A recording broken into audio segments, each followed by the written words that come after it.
Hey, welcome back to crafting a crawler. Let me just check my mic levels. That looks like we're recording. So yeah, I'm sorry about last week. I was just really not in the mood for streams. I thought rather than force it, I would skip a week and come back stronger. So. And raring to go, which I am today. So let's. Where were we? So last stream 2 weeks ago, we were looking at our at the colliders. So we went into tiled and we added these little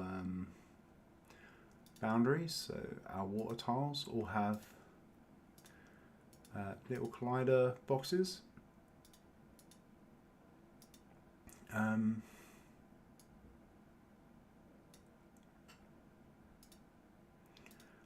Yeah, so these have all got these little bounding boxes where you can't walk.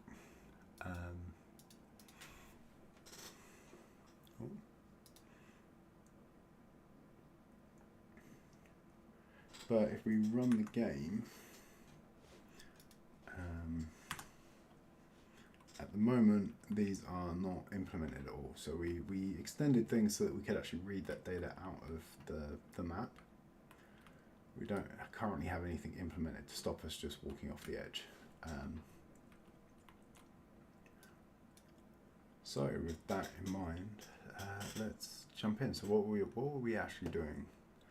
So we had the tile and we added these colliders, and this was either a rectangle or a polygon.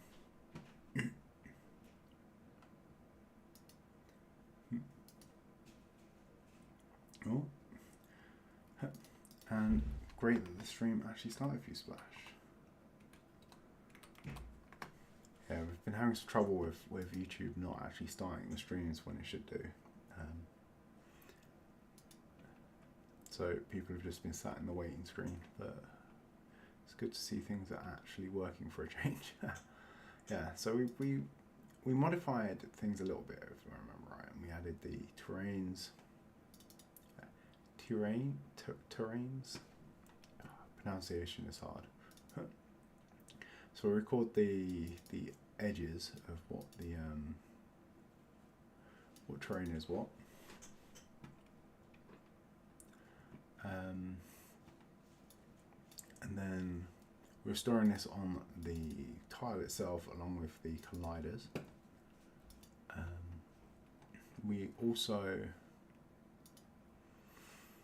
extended our tile layers to add this add physics bodies method. So we started to work on this, but we never actually got finished. So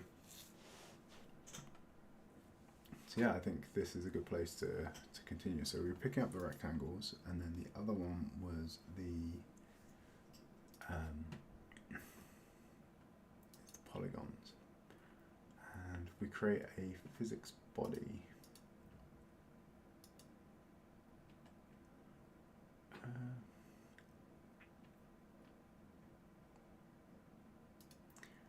So for each tile, we're looking at for each tile, we're looking up the tile itself, and we're airing over the colliders. Create this body.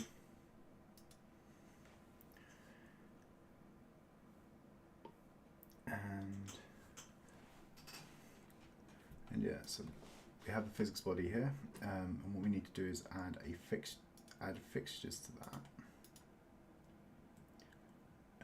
Where is it?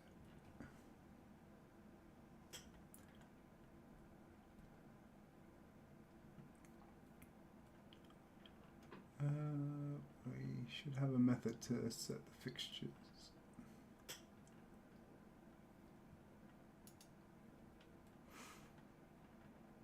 Okay. So here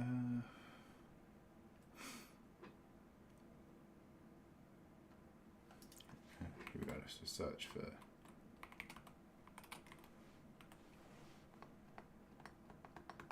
Okay, so we can't actually define those at, we have to define those, we create the new fixture, sorry, we create the body and then we need to add fixtures into it, so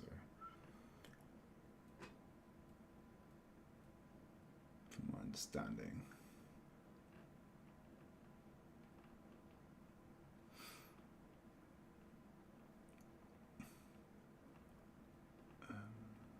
where are we? So, okay, it's a fixtures list, but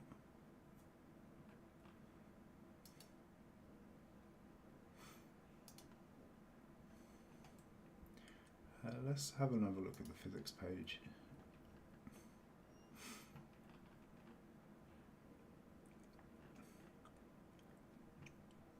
So from my understanding, the body holds the fixtures, which then holds the shapes. Maybe it's actually on the fixture that is the method we want.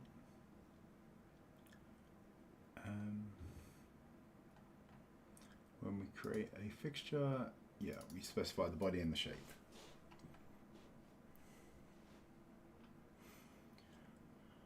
Okay, so if we go back to our code, I guess here we would then do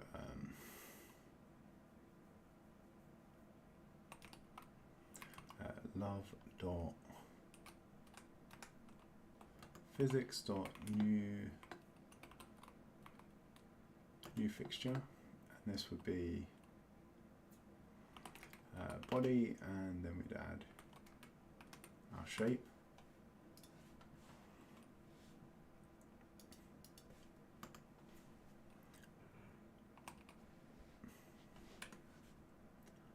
We could probably actually do that after our processing of it, right?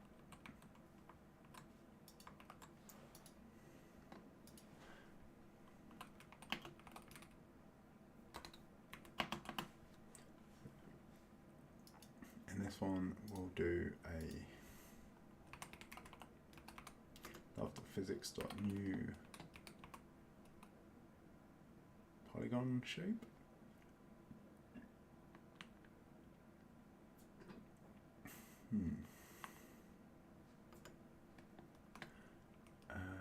And then,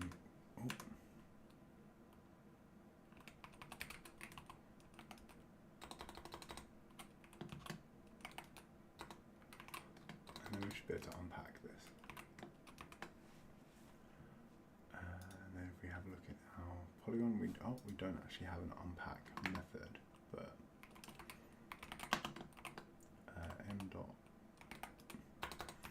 we'll add an unpack method here, which takes self, and what we'll do is we'll return unpack and then self dot indices. So this will basically take the table of our indices, which we have here, which we're storing, and we will store that somewhere else.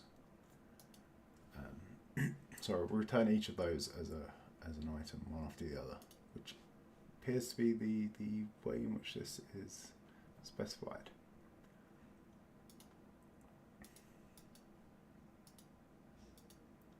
Yeah, so this would be if we document this,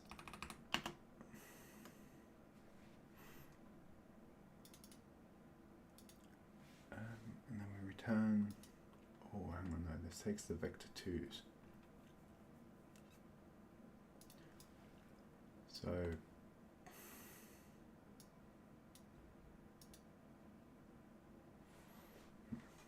let's have a quick look at the documentation for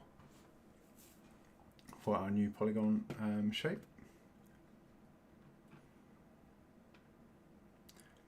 Where is that? That is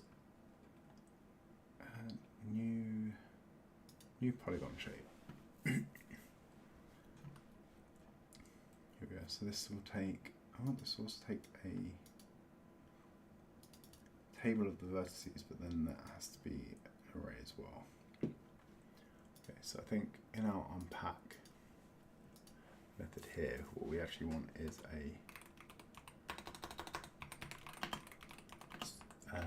to create a table, and for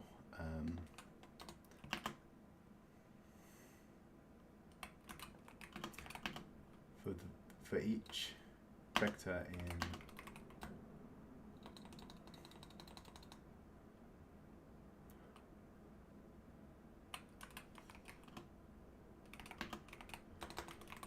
self dot indices,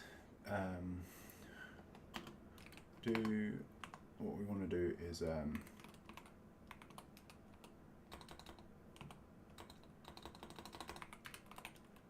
table dot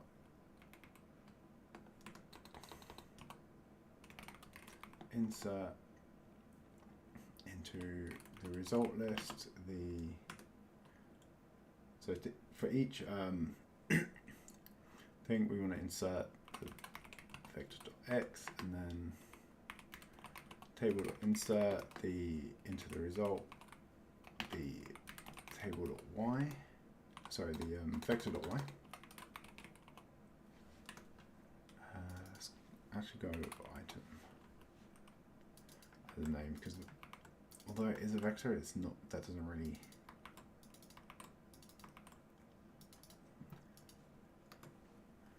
tell us much, because we're actually just abusing our vectors as points. And then we can return the unpack of result. So this will split. Is that how it works?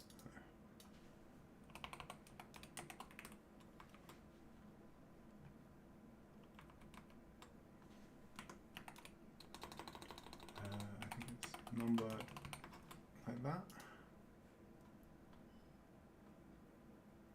Yeah. So that is going to return a bunch of numbers, and that is exactly what the polygon shape takes. So this will take those numbers, and then okay. So we probably do need to put these into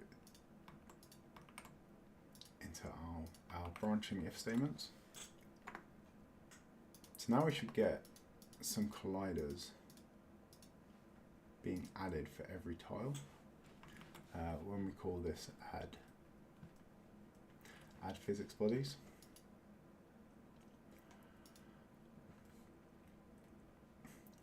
So that would work for our tile layer, and then for our tile map we are going to want to add a helper method here, which will be the same structure as this one. So we'll add layer tiles to welcoming crumbs. Hi. Oh, damn it. I've had the browser window up all this time. I apologize for that. Okay, so what was it we just did? We edited this, so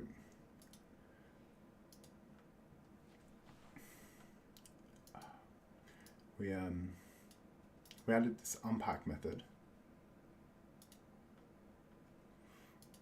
Oh, okay. We added this unpack method, which will basically add the x and y coordinates to one big list and return that. So we get a long series of numbers, which are the x and y coordinates, one after the other. We then had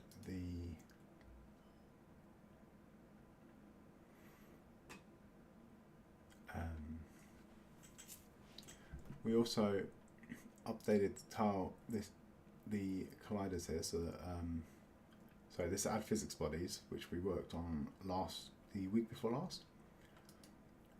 So now we're adding a new fixture for each of our shapes and adding that in, and we are unpacking our polygon into the new polygon shape, and that will fill in all of these numbers with the points of the polygon shapes.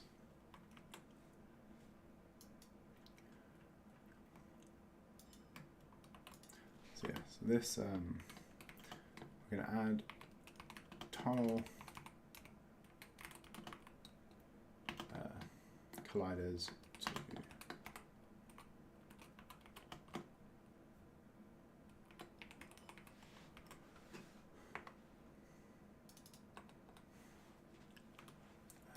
well, we can add tiles to physics world.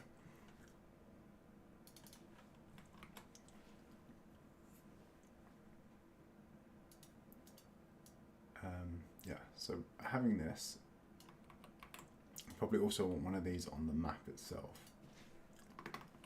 But for the map one, rather than iterating through the tiles, we want to iterate through the layers. So this be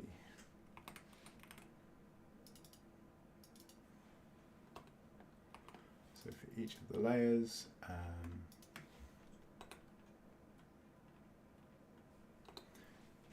we want to do layer dot add physics bodies. Oh, sorry, colon add physics bodies, and we want to add the world. Do we not define the layers? Yeah, we do have the layers. Self. Ah, sorry, and this is a tile map. That's what's going on. Yes, for each of our layers, we'll get the layer itself, and then we'll call the add physics bodies method on that with the world.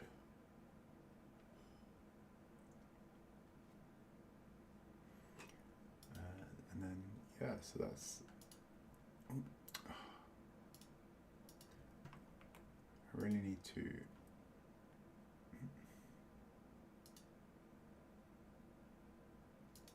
I really need to turn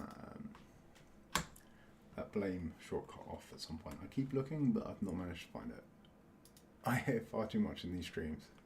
Weirdly, not in my day-to-day work though. It's literally just when I'm streaming. Streamer luck, right?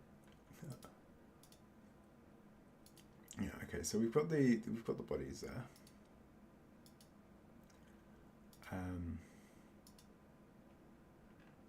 I don't think they're actually going to do anything at the moment.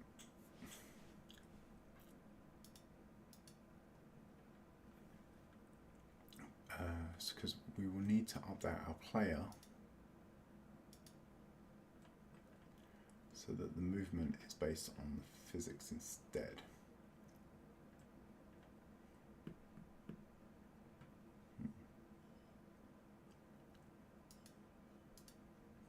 So at the moment we have our position and velocity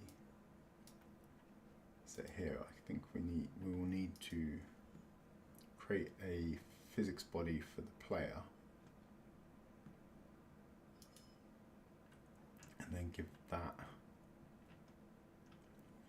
and then we'll have to give that a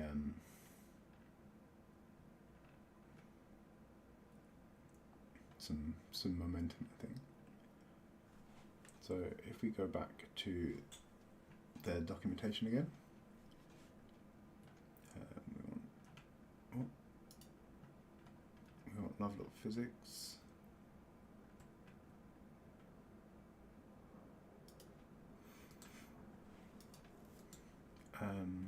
In here somewhere, can we create a point?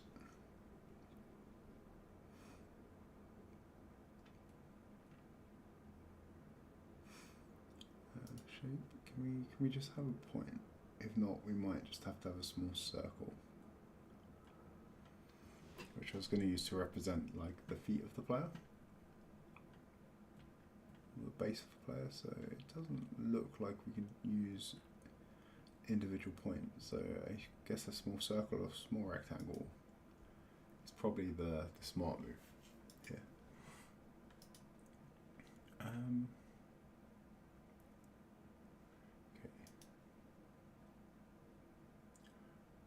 Though, as a thought, maybe we should see if we can render out what the physics itself, so we can actually see what is where on the screen. And then we can make sure that our colliders actually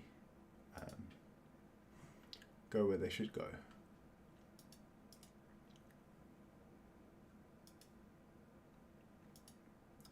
So I think as part of the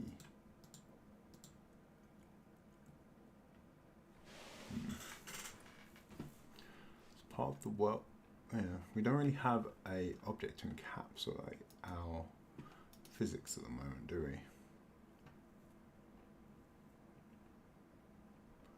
So we might have to change that in the future. But for now, we'll just add a small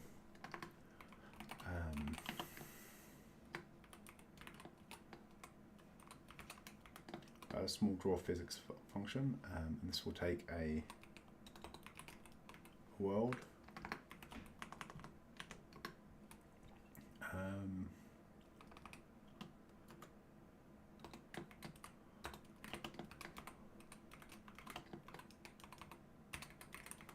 so we'll add a love dot world type to that. Okay, so we want to draw out this physics world. So I think for this we're going to have to go for underscore for body in world dot get bodies. Can we get anything else? No, just the bodies. Okay, so for each body, we then want to go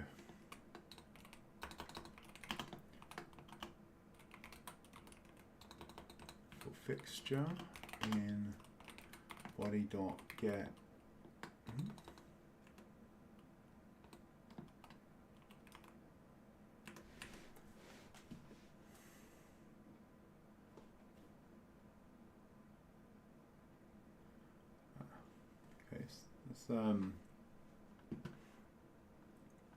that could be better typed, guys.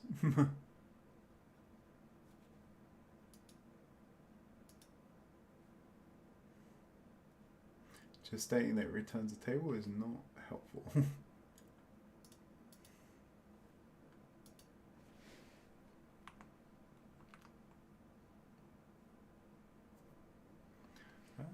No worries if you are looking at other stuff at the same time, Crumbs.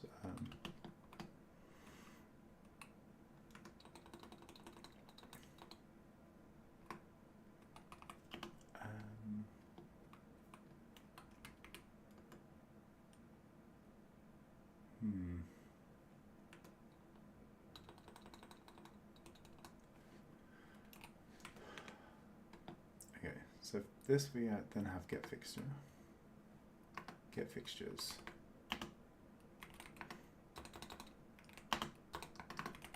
So this is then going to loop over each of the fixtures. Oh, I'm sorry. I am. That's the second time today I've left the browser window open. Okay, so what? Sorry. So what I was adding is we're adding a draw fixture, draw physics.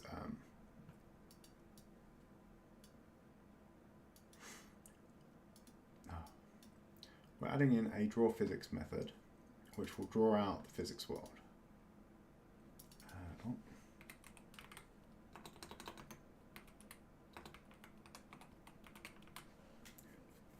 should keep it consistent. But I'm actually starting to really hate this this lowercase style. I'm going to go through it at some point. I'm going to change everything to be camel case and match Love 2D itself. For now, I'll stay consistent though, and I'll do that as a single pass of everything. Yeah, so we have draw physics, and we want to draw every shape in the world onto the screen, so we can see where all of these little colliders and things that we've defined. We want to see where they all sit within the game world. so we know what can be bumped into what.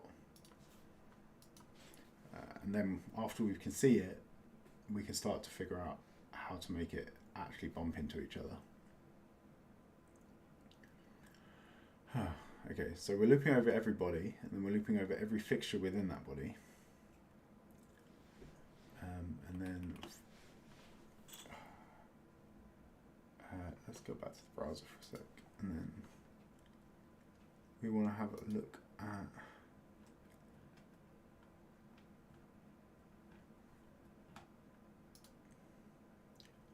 so that gives us a fixture, and the fixture has one shape.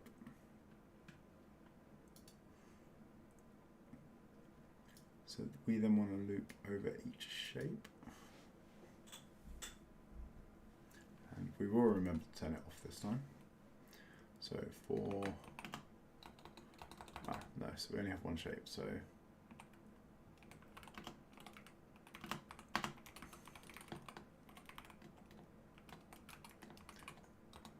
okay, so we'll get the shape.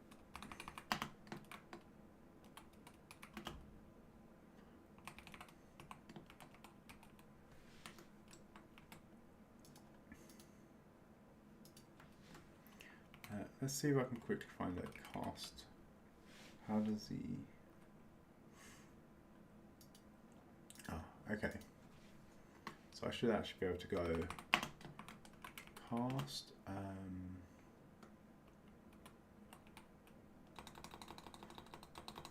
Sorry.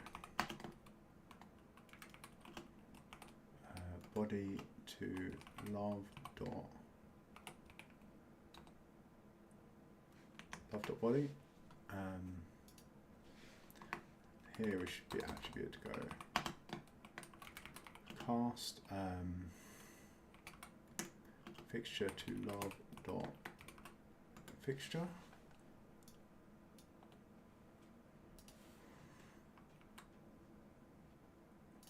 And then this should have the right types. Yeah, so we can see that that's a function that returns a table. Doesn't actually specify what the internal type of the table is, which is not very helpful, but as these are left undefined, then we cast it to a fixture, which means that then we know what it is and we can get the shape. And then we want to do love dot.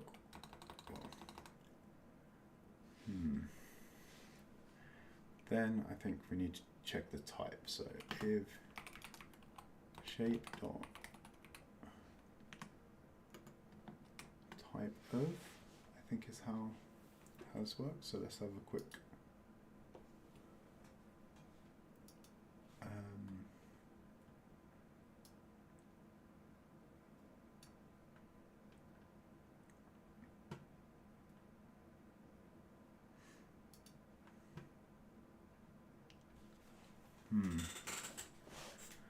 So we're going to want to be able to check what kind of shape it is.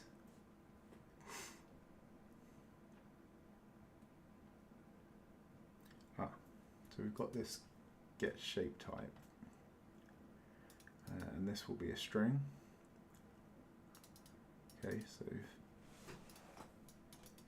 so what we actually want here is get type is equal to polygon. Okay, so I think all our rectangles are actually getting turned into polygons anyway. So it's taking the rectangle width and height, and then it's just converting that into a polygon of the specific width and height. So it's just it's then transforming that into like the 4 corner points. Okay, so that makes things a little bit easier here actually, because we only then have to deal with this. So then we can go love.graphics .draw. So love.graphics polygon.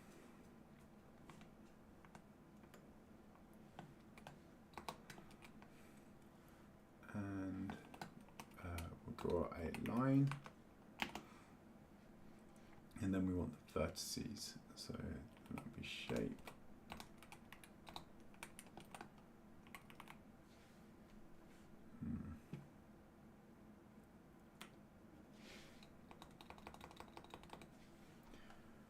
Let's go back to our documentation, see if we can get the vertices out of the shape somehow.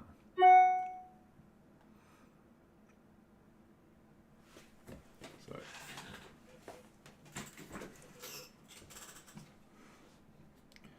do we store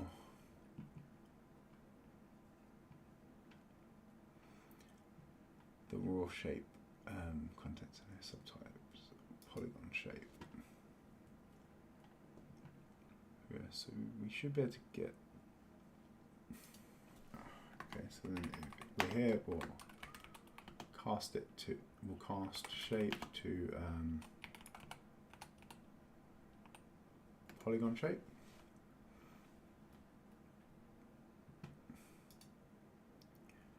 And so we should hopefully be able to get the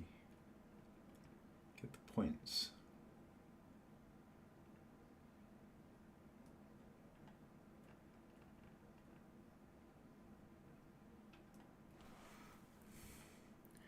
Okay, so we get points for return x and y as numbers. So then here we go. Shape dot get points, and that will return all of our points back.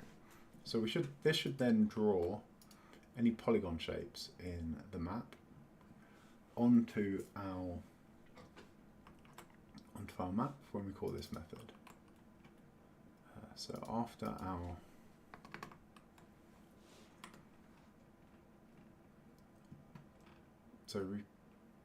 we're going to want a variable to store our physics world.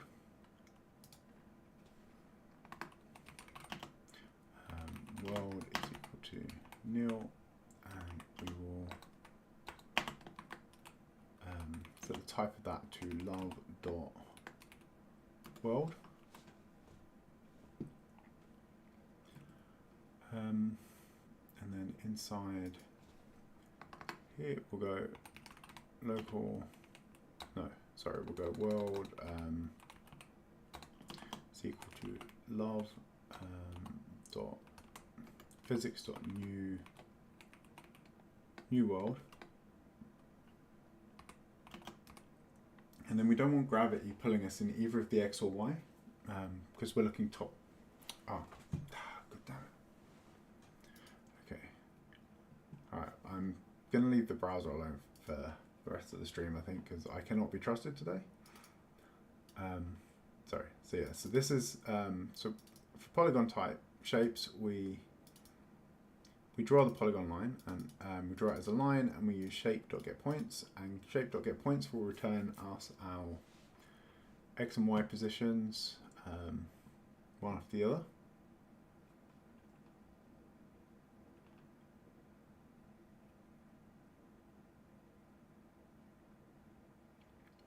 Yeah, as it says, we can use it as in a nested fashion with love.polygon, which will then draw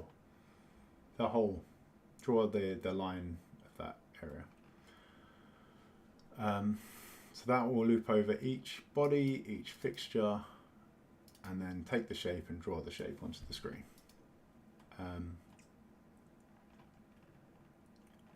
So we now need the world. So we set the world up as a variable here.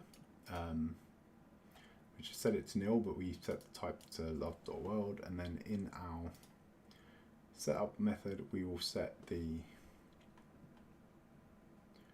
world to a value. So we'll create a new world.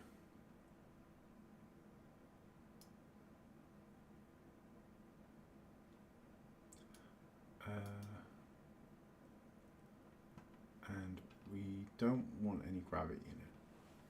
So gravity in this sense is going to be how much we pull either to in each direction.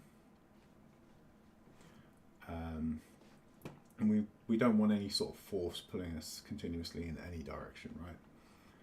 Because we're looking top down, we're sort of above the camera. The camera's looking down at us, so we don't really want anything pulling us in any of the directions. So we'll create that world, and I think we then need to go, we have our map here. Oh, actually, let's move this up close to the map, so we're not interfering with the camera logic there. So we want to do map dot add physics bodies. Oh, sorry, map colon add physics bodies to the world, and then in this draw physics method. Sorry, yeah, and then this draw physics method we want to pass the world in.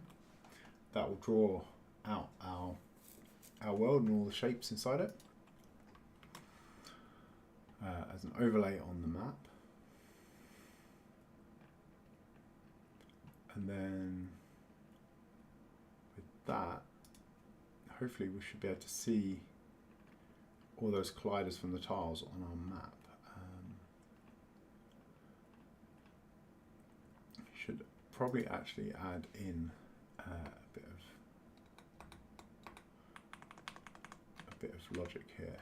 So we are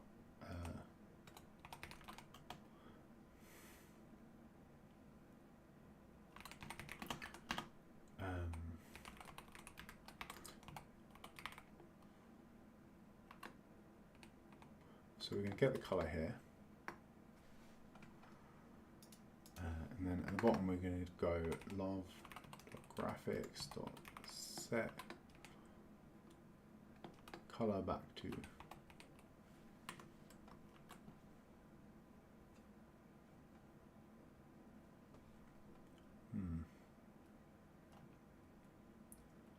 so get color.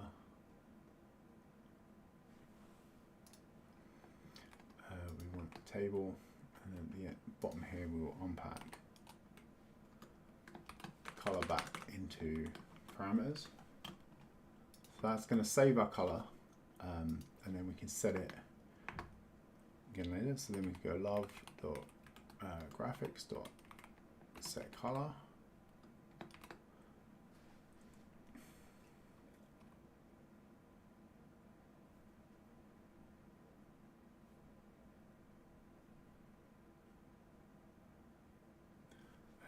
And then we want to go 1, 1, 1, and that will set us a fully 111 should set the color to white, because we want all of the red, all of the green, all of the blue, and when we mix all of the colors together we get white.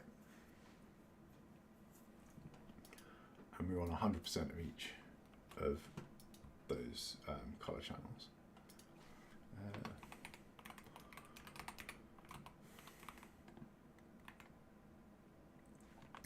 We want to set the line width to 1. So we want to go local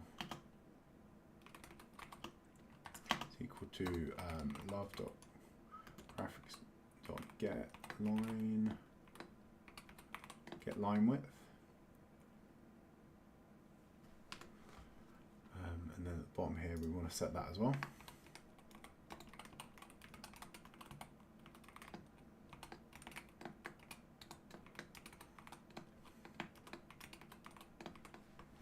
I wish you could sort of push and pop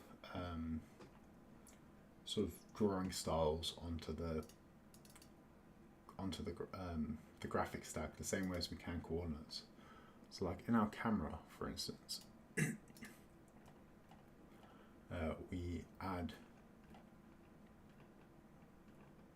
we sort of set the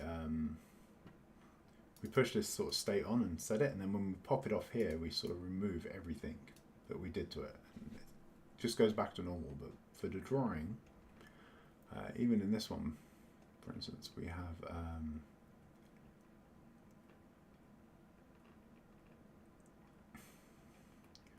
do we draw the camera? No, I didn't. I haven't implemented that. So, but yeah, if we were to draw the camera onto the map, we'd have to do a bunch of like weird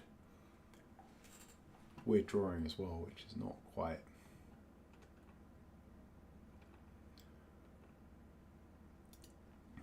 what we're after. So we have to sort of save the previous state and then sort of put it back after if we want to leave everything as it was.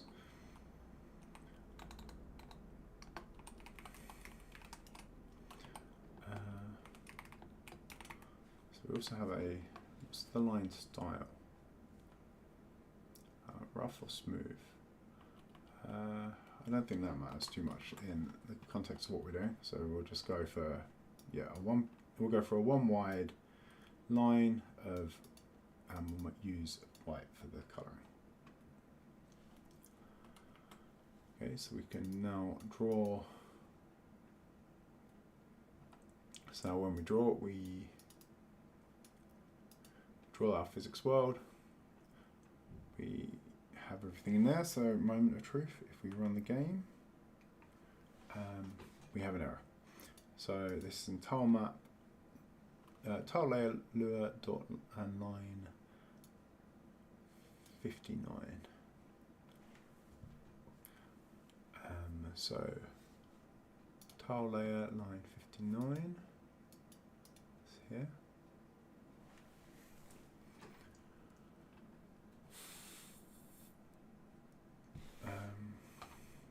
What was our error? Okay, so it was attempting to access a non-existent tile.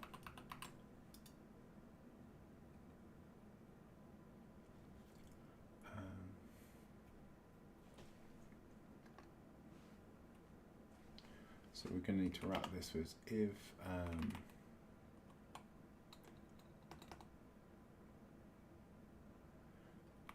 if tile is greater than 0,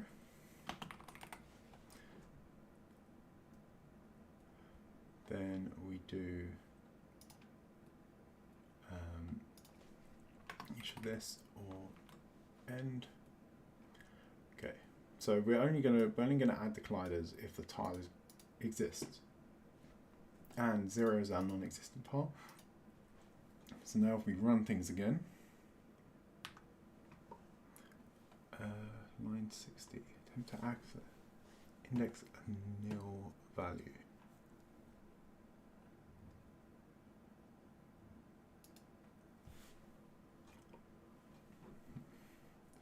Okay. What is actually nil when we get here? So let's run with a breakpoint. See what. So the tile set is set. The tiles are not initialized.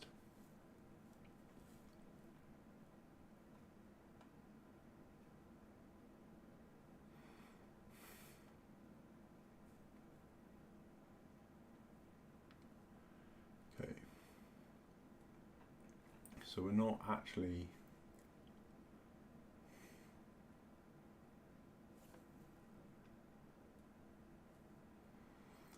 so this is a problem in the tile set itself. So it looks like it's during the loading of the tiles. If the map and loading of the tile set, we do not set the tile set up properly.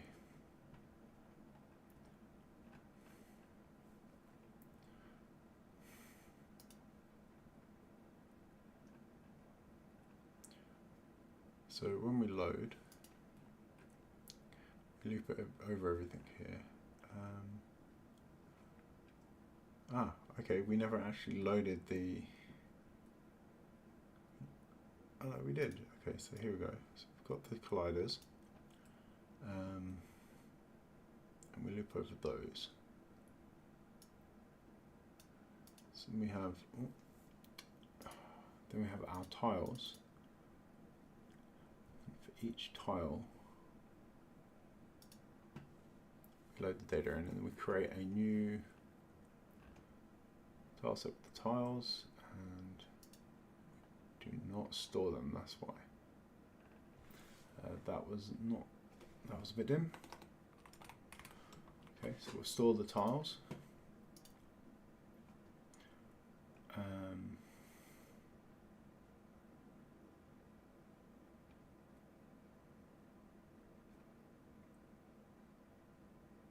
Yeah, and this is our lookup map for the terrains. Okay, so now if we run again,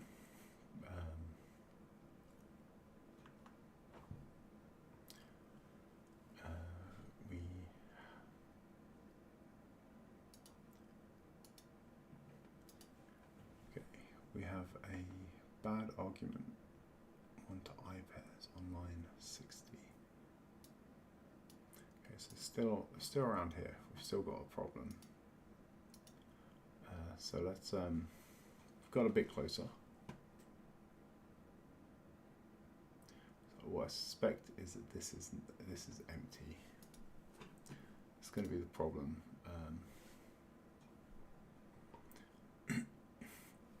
The colliders here will be the wrong kind of value.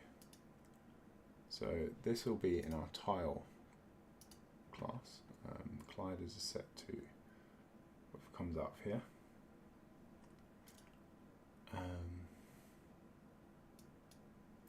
So when we read the layer,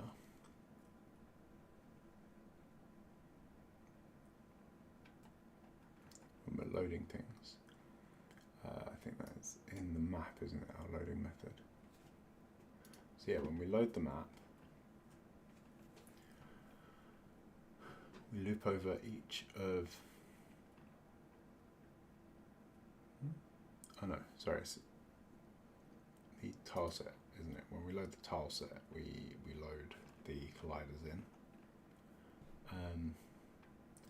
So we set up our colliders lookup table here.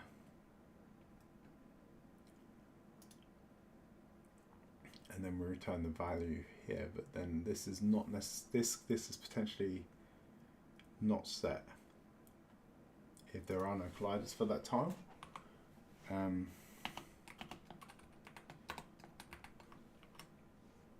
So I think we need to default that to an empty table. And then if we run one more time,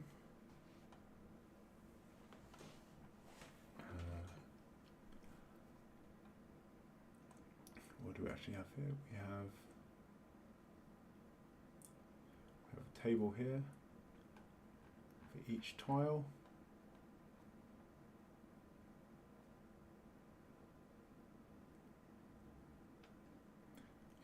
Is it going to crash this time? Yes. Still not a good value.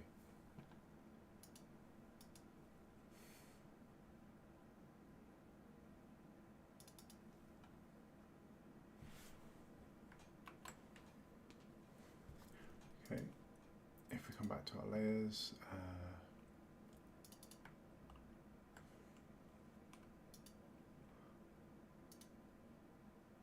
so if we look at the tile map, if we look at the tile has its colliders.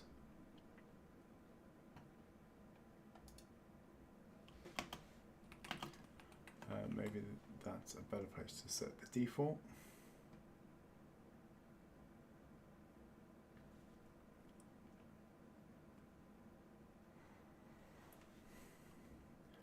So in here we will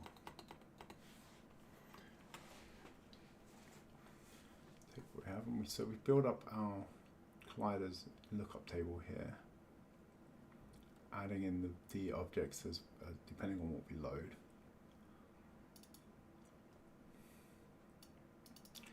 Then in here we have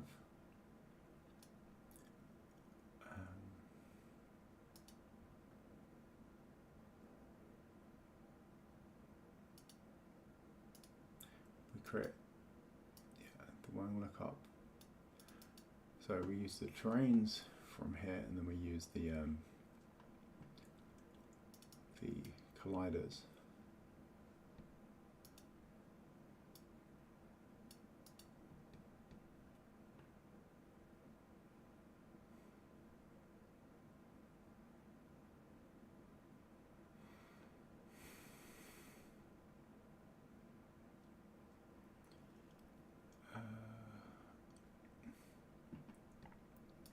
Okay, something is.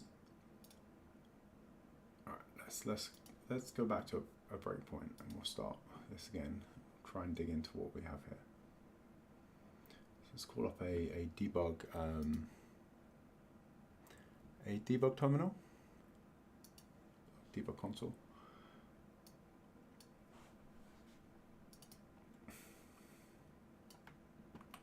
So if we look at this,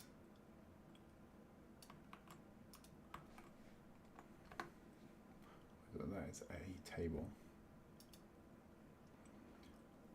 It has a table of colliders of length 0. Okay, so it's failing because it can't iterate over a 0 length table. Is that it?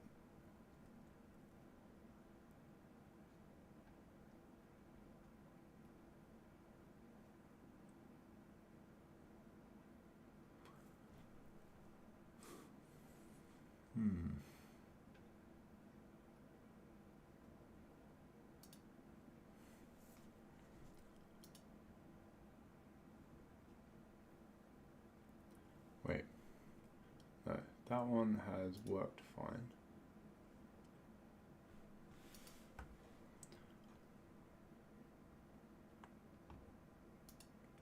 This one again.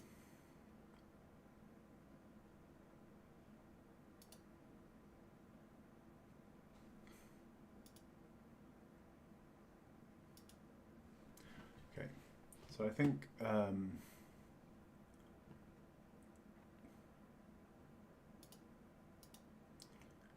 if we follow this along, we should eventually find where things break. These seem to be adding fine though. So it seems one of the values is incorrect, but not all of them.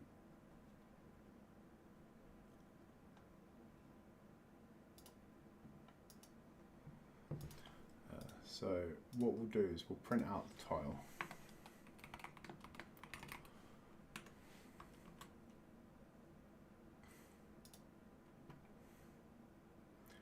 And then when it errors, what was the tile that errored? It was tile 16. Tile 16 errored.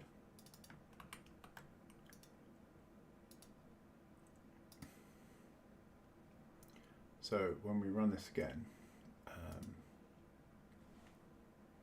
we'll run it and we'll get a stop there. We'll look at tile 16.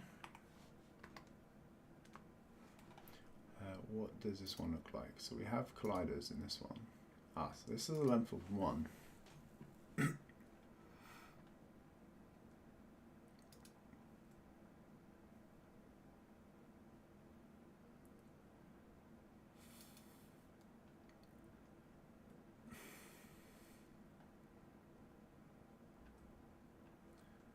So this is our this is a polygon there.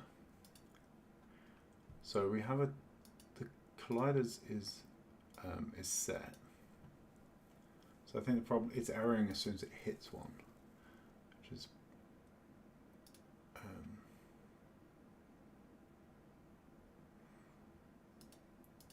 which is a weird place for it to be erroring. I think because then we actually have something to loop over.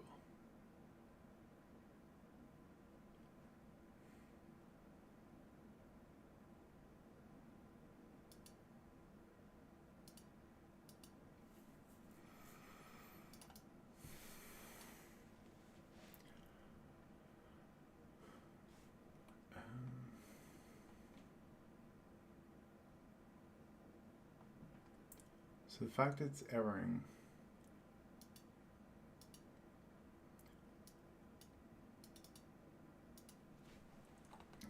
if we update the internals, set the tile to 16.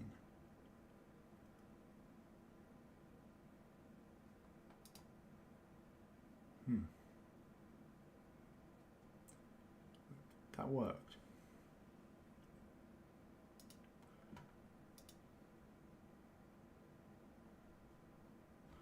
Oh, sorry.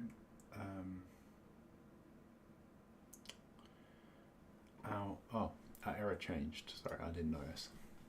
So we did fix this, but then the error changed. This is now on Polygon Online 27.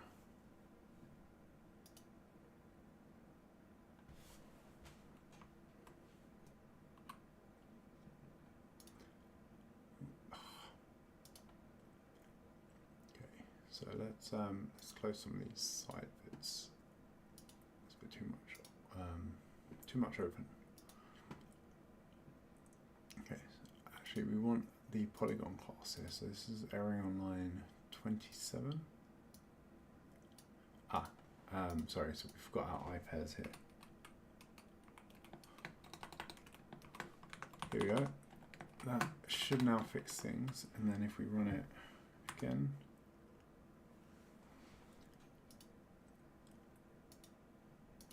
We have, where are we now? An error on line 62 of a nit. Okay, so we've got our actual drawing of stuff now.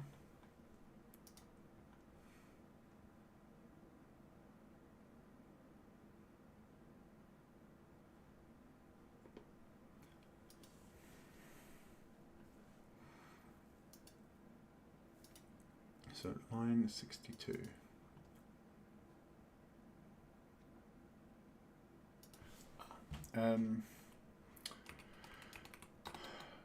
We have been forgetting the iPads.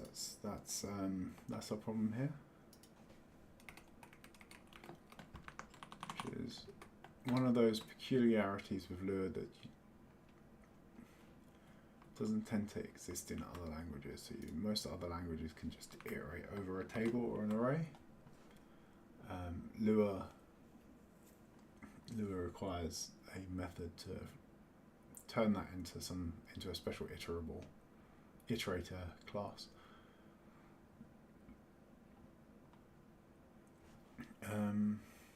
So with that,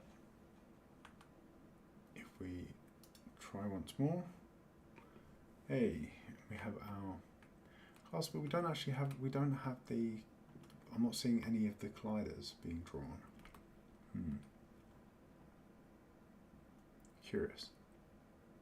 So we should definitely have some around here, right? Because we marked those tiles up.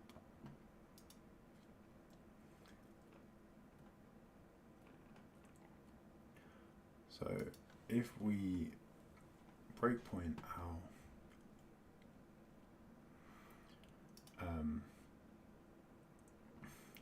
draw physics method. So let's drop a couple of breakpoints in. Okay, so we've definitely got a body.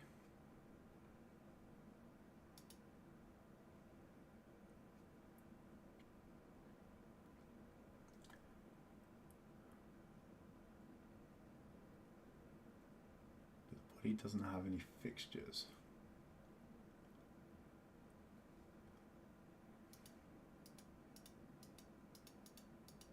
So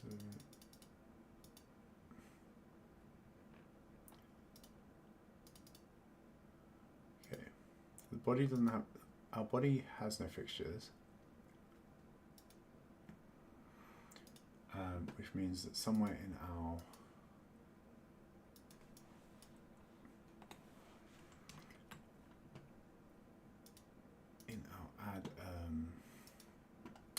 add physics method, we are not setting the values correctly. So our tile layer. Okay, add physics bodies. So we're adding the body.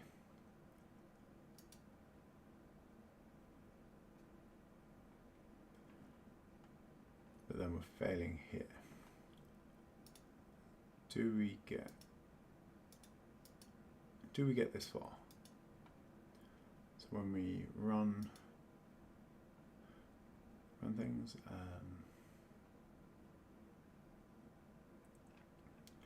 that is not a rectangle, it's a polygon. So in theory we should end up here when we continue running, but we didn't. Which means our isPolygon method is not functioning.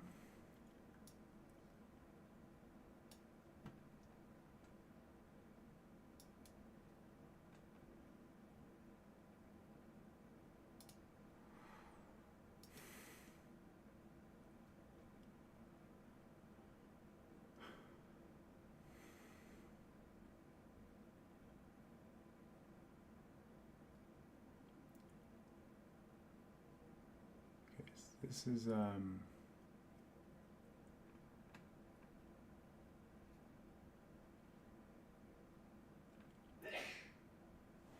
we're not getting the meta table is not being set correctly, which means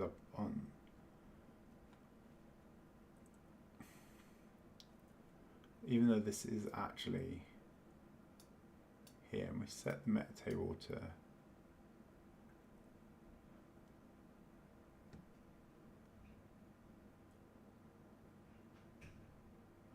set the meta table here.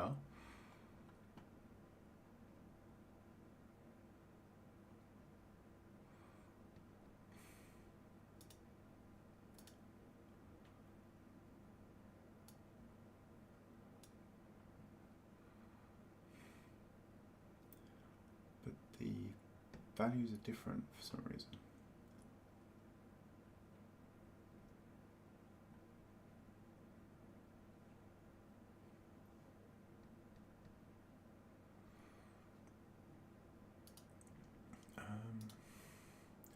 What are we doing in our vector class? So in here we have the is vector in here somewhere. Is vector 2. We do the same comparison. And then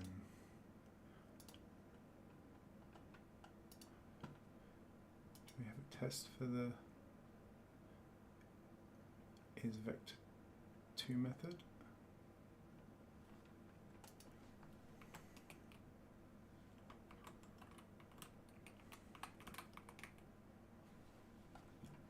Yeah, so we have tests to make sure that that works. So we know that that one works.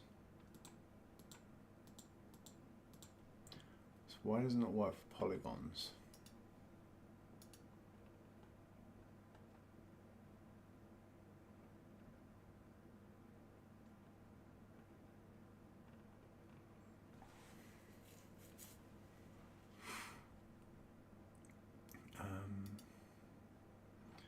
The thing I think of is we have a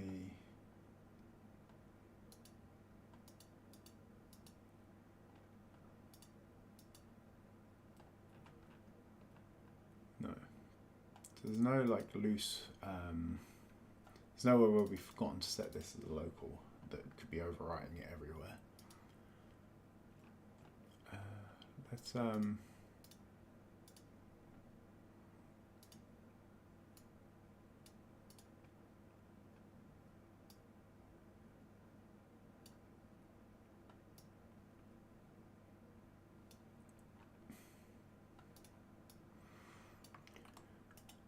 let's add a new test in actually. I should be writing more of these, but while we're still experimenting, we can come back and add them later. Polygon2.lua, and we're just going to grab the extra craft from the file.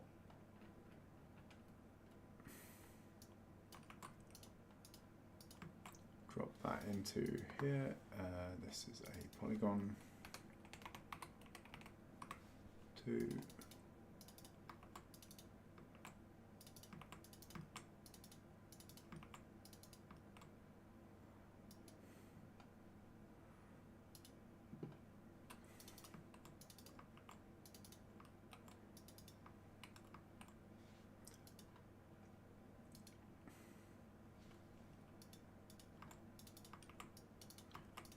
offset these, and then this should be is.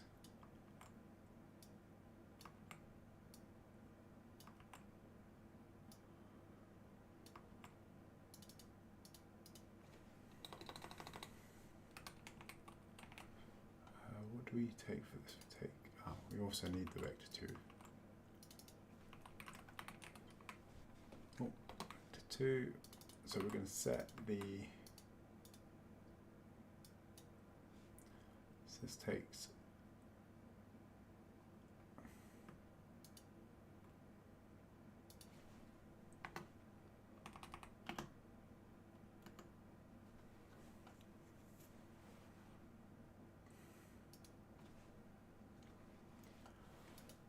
so this takes a table of indices. So this is going to be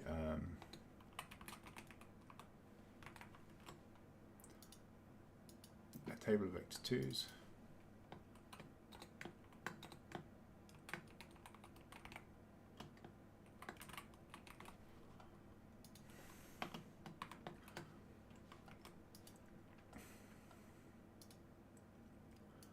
So if we create one with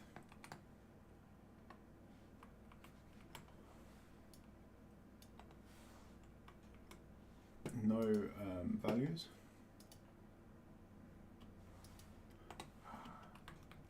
that probably need to rename it as well.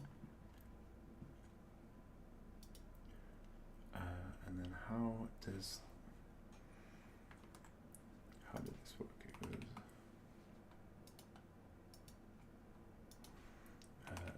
love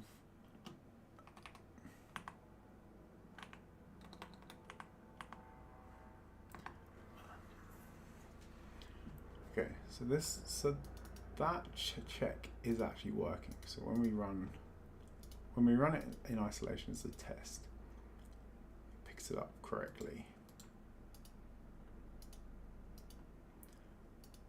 So why does it fail?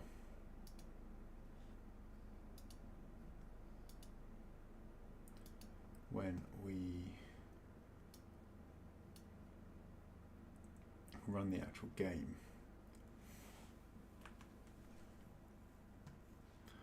There's something funky is going on. So here we have a collider. It is a polygon.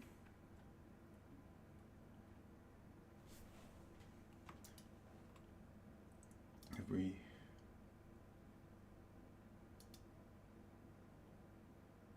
continue, this is a polygon.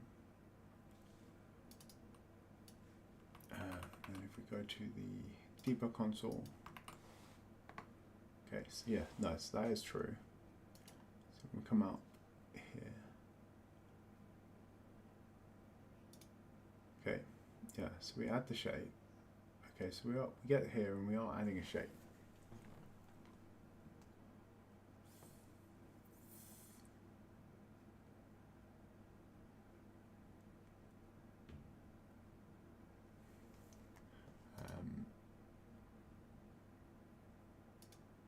So we add the shape, we create a shape, we have a polygon shape there, create a fixture to add it to the body.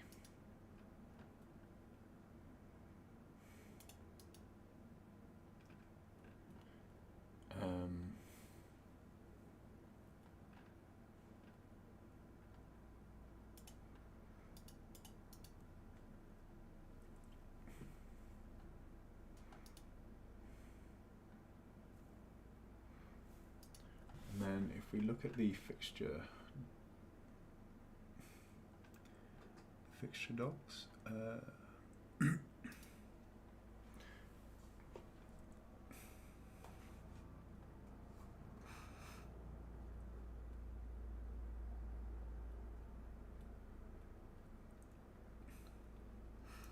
so create body, we create the fixture, the shape,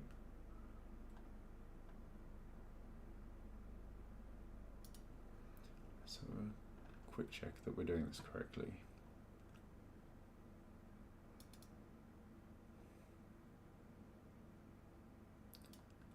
Yes, it doesn't look like there's anything extra that we need to be doing.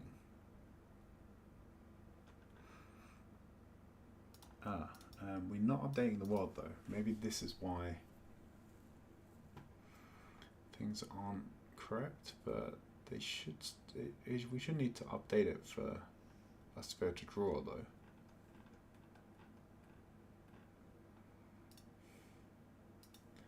That's for detection only, I think.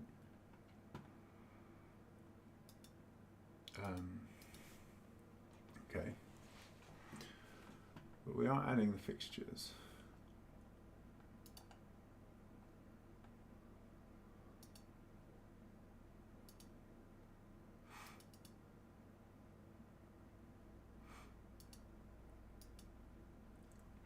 Yeah, so we're definitely adding in some fixtures into this.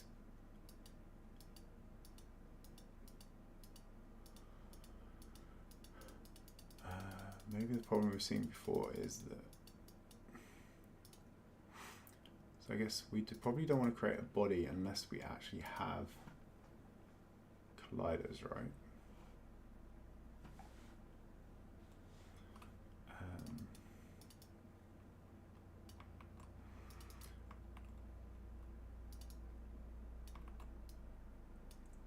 So rather than inspecting here, we'll have a look and make sure that the tile is set. We'll have a look that the tile is in the tile array, and that there are, and that the number of colliders is greater than 0. Move this body down into here as well. So now we have so now we're only going to create the body if we have fixtures for it. If we run now,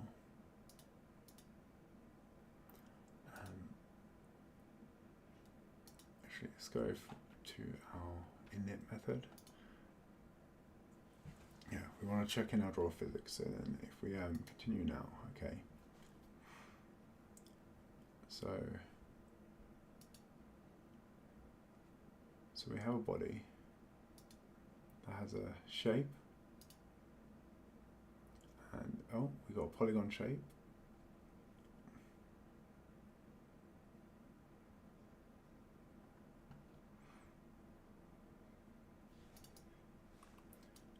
So then what is the result of this?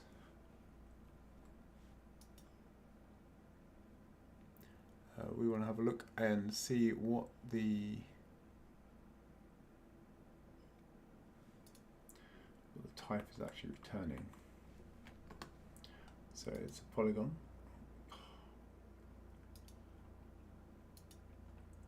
So we have a polygon. So this should match, which means we should end up in here drawing a shape, and then the points here.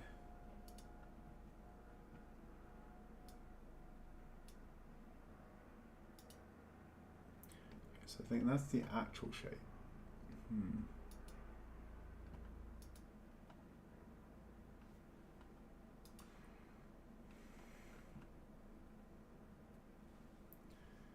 I think that's the actual points of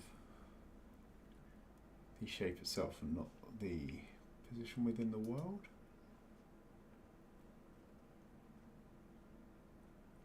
Because those values do not look... Oh no, wait.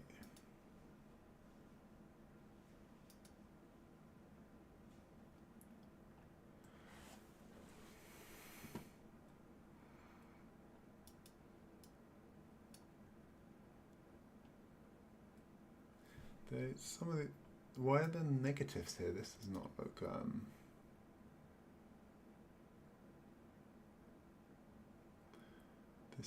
These values do not look like the ones we're after.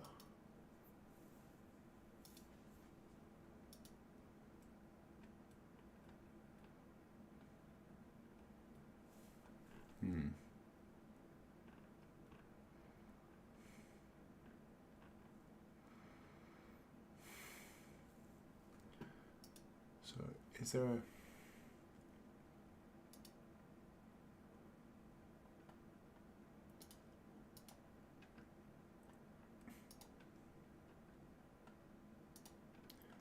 Yes, we are getting some shapes draw out, but the locations of the...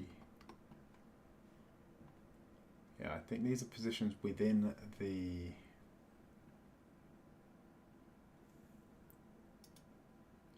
I think these are positions within the tile, which I suspect would mean that all of our collision shapes are, yeah, so they're all being drawn up here. They're all being drawn up here in the corner of the screen. Hi Aaron, welcome in, welcome in.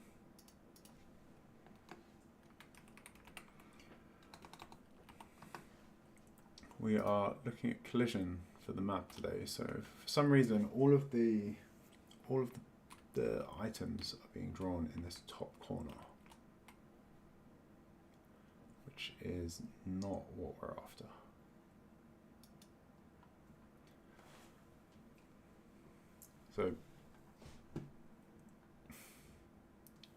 So if we go and look at the shapes again. So this is the bridge. This bridge over to the world. So I guess we need the we need to offset it, but the points by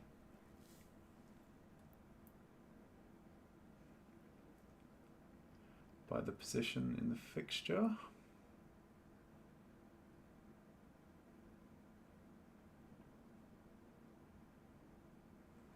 Or is it the position of the body? I think it might be the body.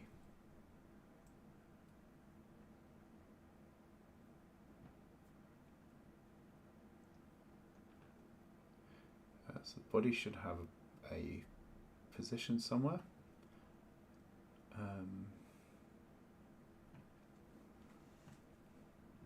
No.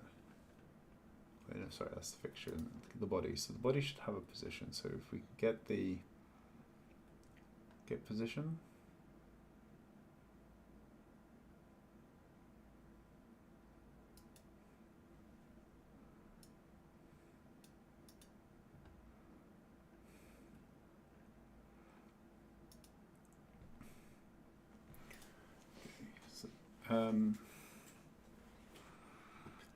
So we're going to need to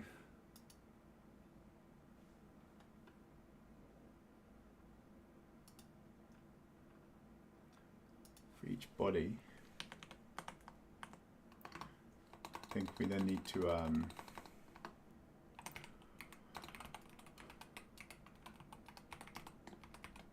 push a new coordinate system in, and then after we love.graphics.pop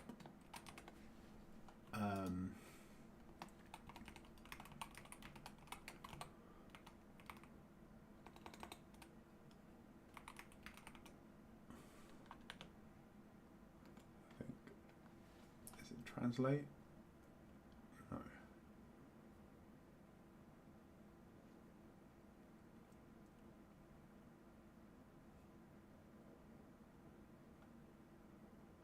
Yeah, so we're going to translate to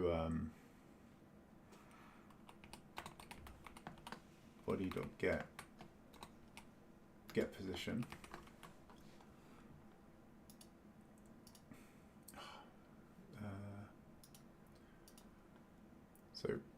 So we want to draw we want to move the drawing context over to where the item is and then draw the shape. So now if we run again, okay, that's still not right, but it's better.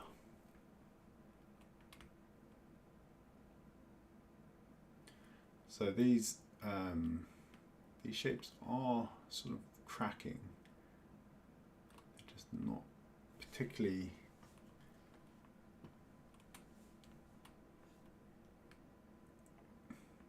just offset weird, right?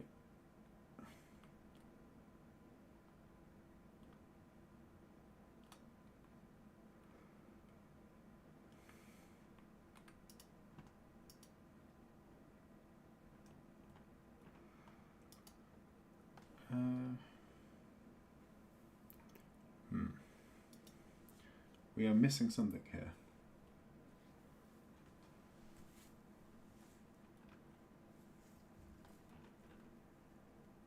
So if we go to, if we look at our shape again, where is the,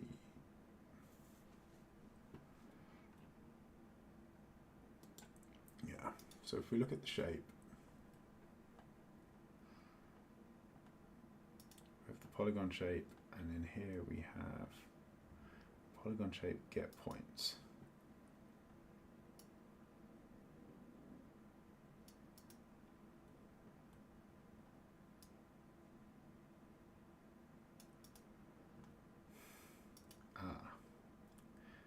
Okay, so then we need to run it through that function first. Oh. So rather than this, we want body dot get world points. And then if we run, okay, no, it's still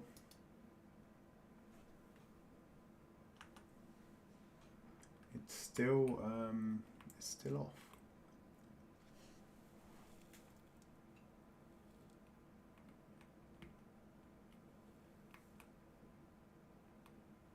But weirdly, right, it's weirdly squished.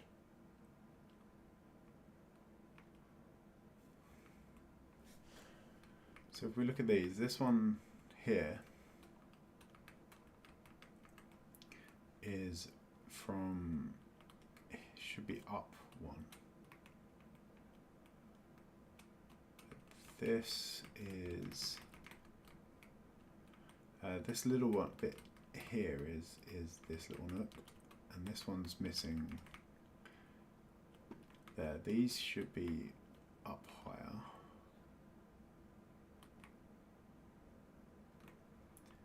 They're very randomly offset from where they should be.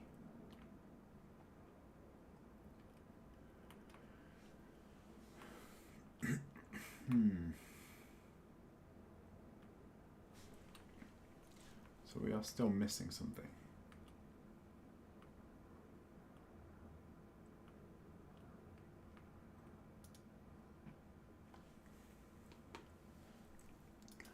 So I think some of that might actually be in, maybe we're misinterpreting the data as we load it. So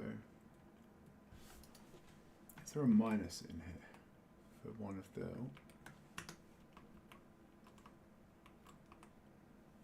yes, some of these points are in weird spots. So this is tile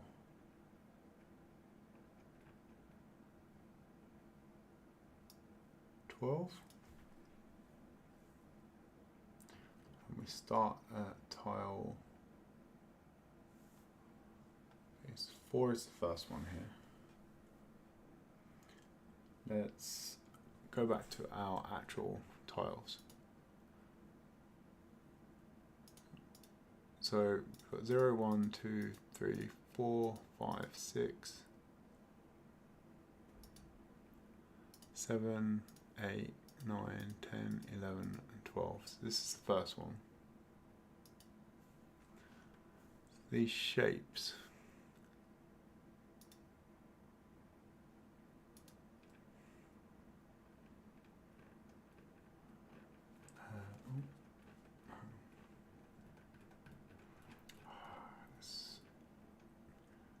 I don't need that.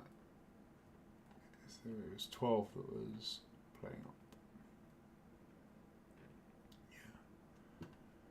Yeah. So we have two objects, one,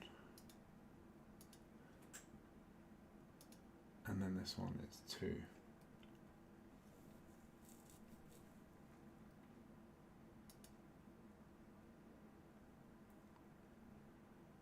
So this thing goes minus 14.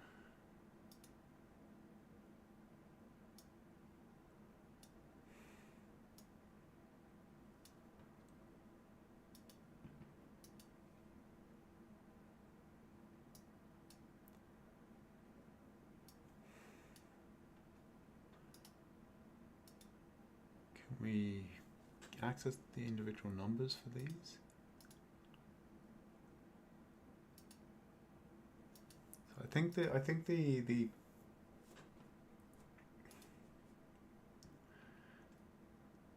it's tile data. We're not interpreting the polygons correctly.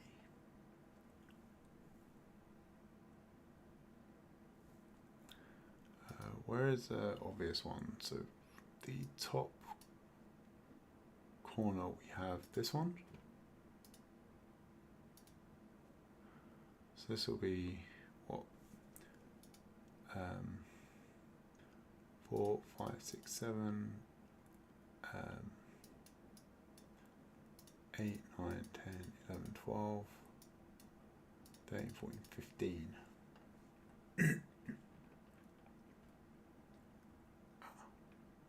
Okay, so that's this one.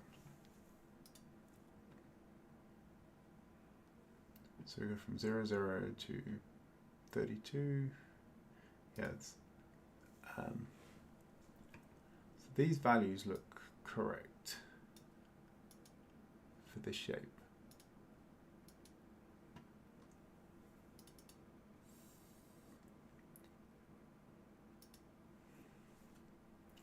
But then when we run things, it's not actually lining up. And we end up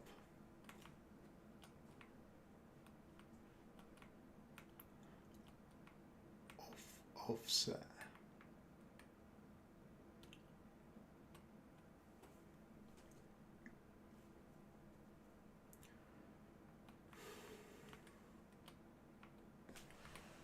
I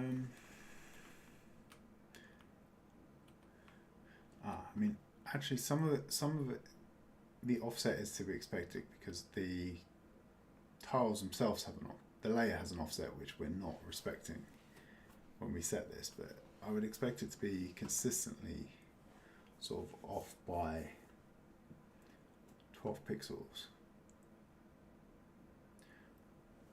Sorry, by 16 pixels. What we're getting is a much larger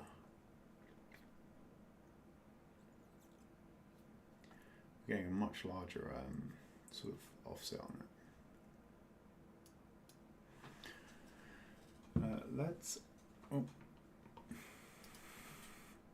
For now, let's mess around with our camera for a sec, and we will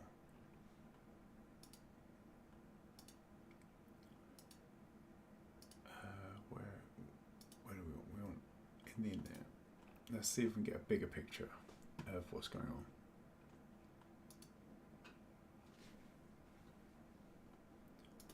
So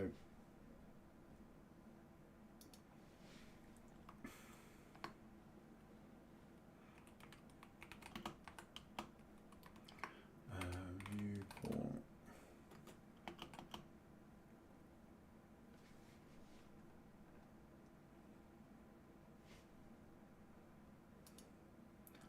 And viewport we want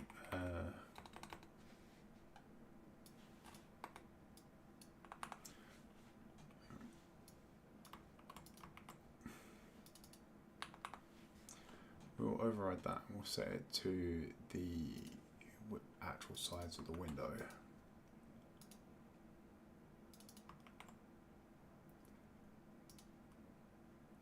And that'll give us a zoomed out look at the map. Here we go. So then if we run this, yeah, okay, so we can see the whole map now. Near enough. And these are weirdly jumbled.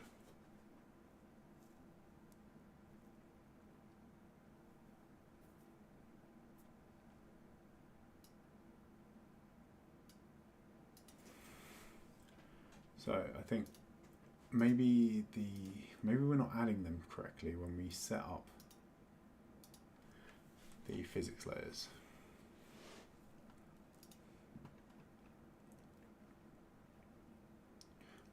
Actually no, we are applying the offsets here, so okay.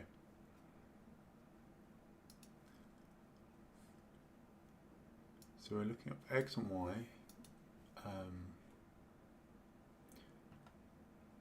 setting there. So let's have a quick look at how those are set. So for our first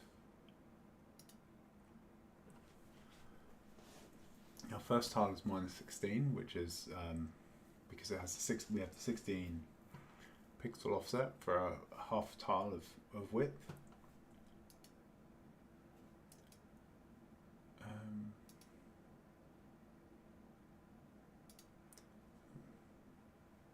It's -16 to 16, 48. 48 plus 32 is 80, so this is stepping through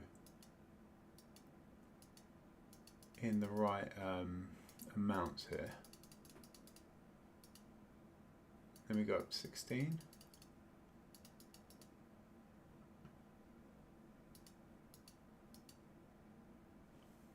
Wait.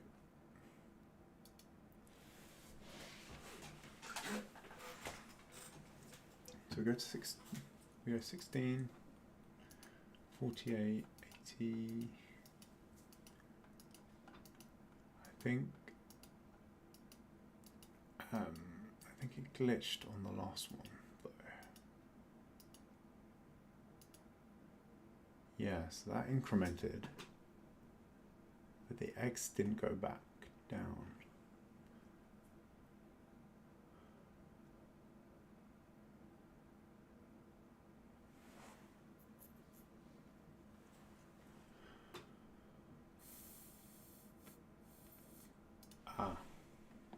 I think we are missing.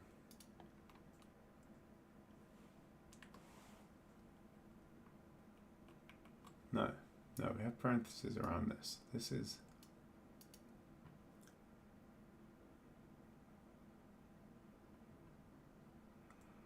index 22.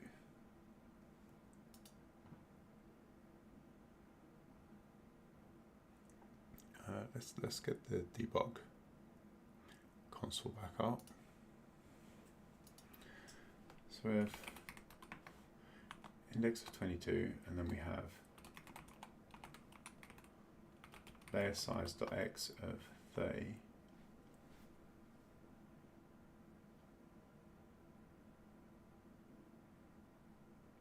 So that should not have wrapped yet.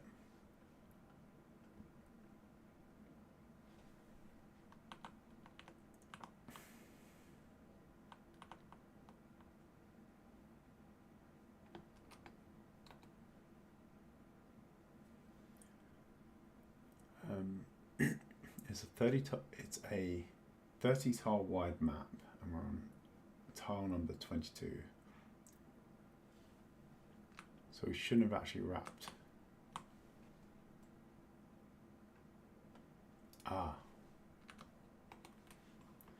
Here, one small error there. So so rather than dividing by the number of tiles, we're dividing by in the width to get the row. We were dividing by the number of tiles in the row, because it's a 30 by 20, we were getting the wrong values. Okay, so now with that fixed, if we run again, okay, so it looks like our boxes are almost in the right position here, right? Those two are definitely correct. this one's correct, these are correct, but some of these smaller ones are wrong.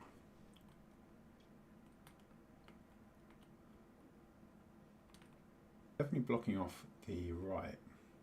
So some of these are actually quite well positioned. Others not so much.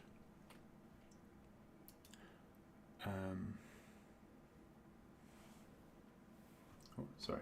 Yeah, if I showed the game window, that would be helpful. So yeah, some of these are well positioned, some of them not. So these corner ones are in the right spot. Well, it looks like all of the corner ones are actually in the right position. Like the outer corner, the inner corners are all wrong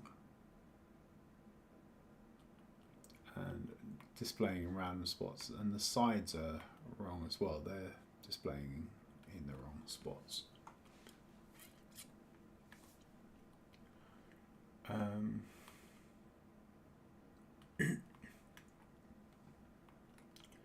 So I'm going to suspect that the side ones is because the rectangles are being set up wrong. So when we read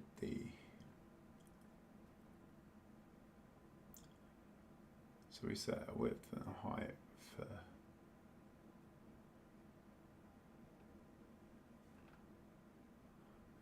XY width and height. And then, yeah, so this is expecting the center.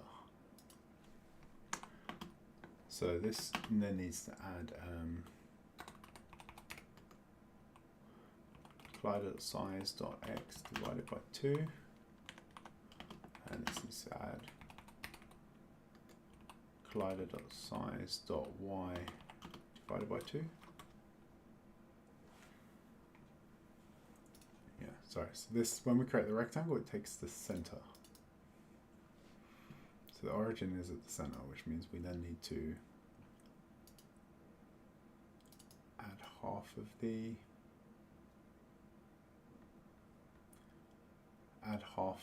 the width and the height to the position, and then if we run again, okay, so that's better. So we've now got, these are now mostly correct. It's just these corner ones are behaving weird. I think these are the ones that had the negative values. So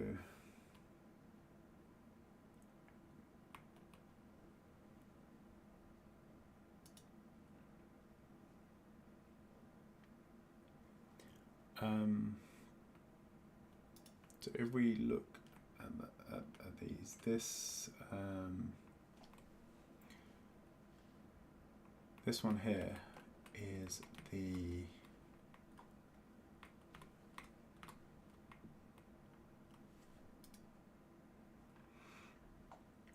the fourth tile, so we can have a look at the actual data behind it and check that things are correct. But yeah, this is so these are the actual positions.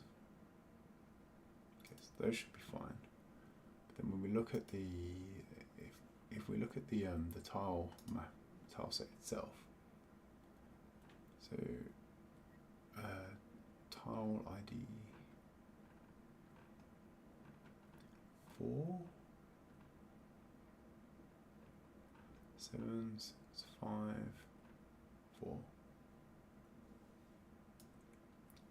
Yes, these seem to be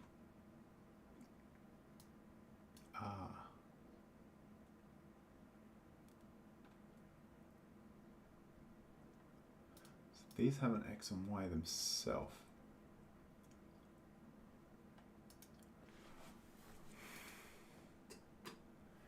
This is why our positions are off.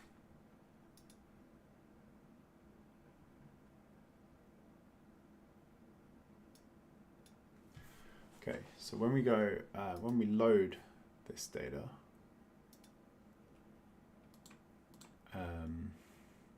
the rect.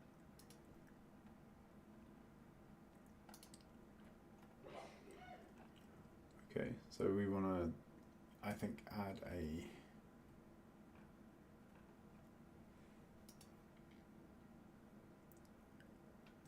when we're loading the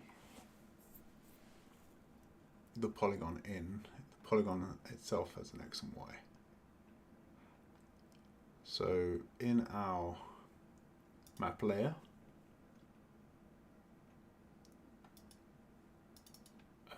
we load in the polygons. No, sorry, in the tile set even. We load in the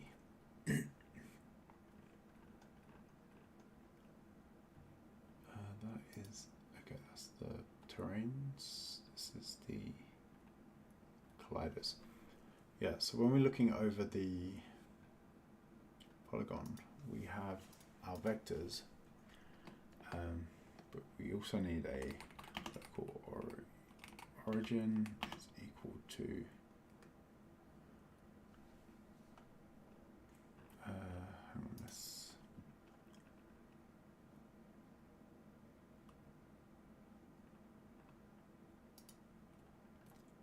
polygon rectangles.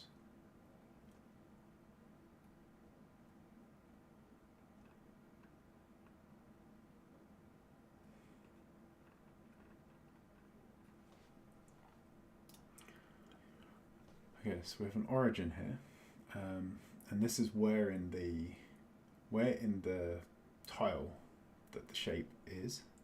So this is going to be a vector 2. So we want to create a new vector 2, and this is going to be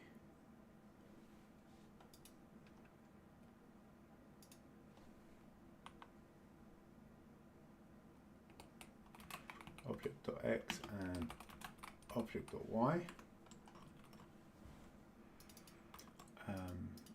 And for each of our points, when we add it to the table, we need to add the origin.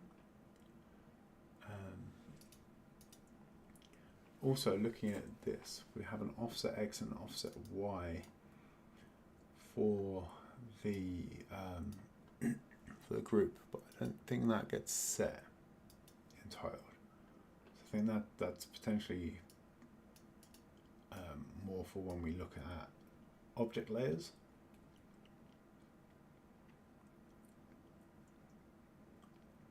But yeah, these, I think, yeah, it's the x and y being different that's causing the problems here. So yeah, so this is all negative because the x and y is 32. So it's starting drawing in the offset is in the bottom corner of the tile, and then all of the points moving back from that. So this 0, 0 point is actually the bottom right corner of the tile, which is not as helpful. So if we take the origin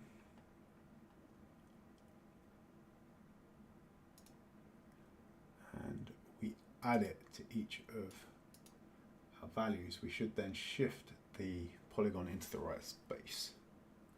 So now if we run, hey, here we go. So now we have a map here of all of the colliders that we've specified. So we only set them up for the water tiles. We didn't set for the water and grass tiles. So we didn't set any up for the path tiles. But we could probably set those up.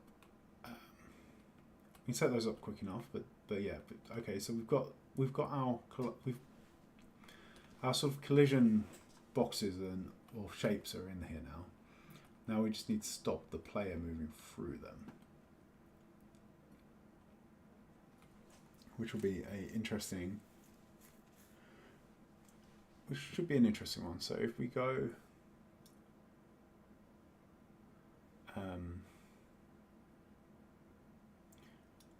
back to our code, let's undo the mess we made in here.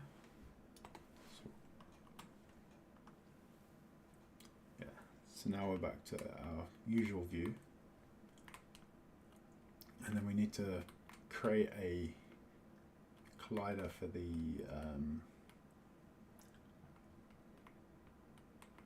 player itself here. So we can move around. We just can't actually. We need to make the player part of the physics world as well now.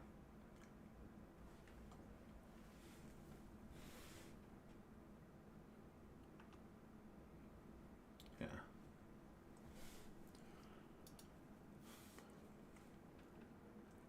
So to do that, we're going to have to look at our objects.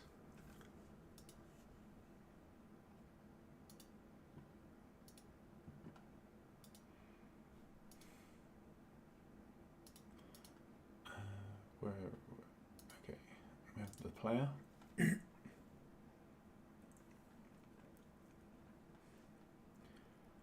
So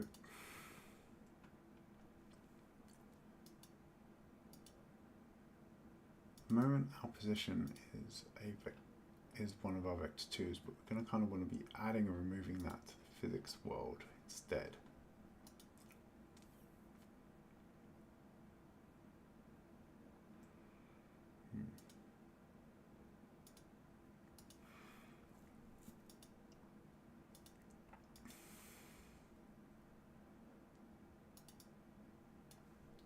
So we have the velocity.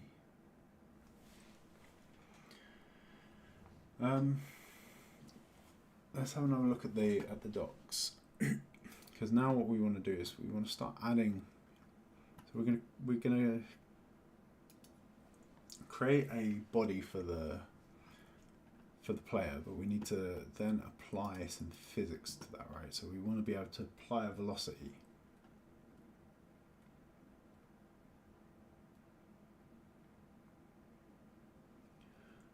So we can set the position, set linear velocity.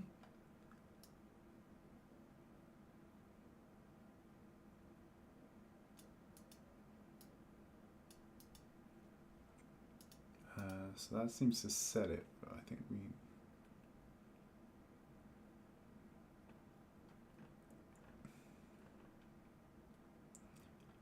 apply linear impulse.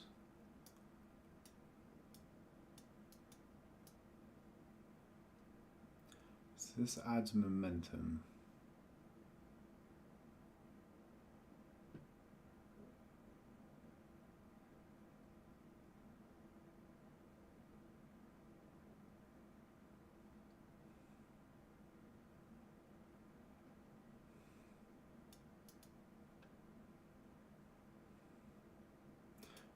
No, apply force.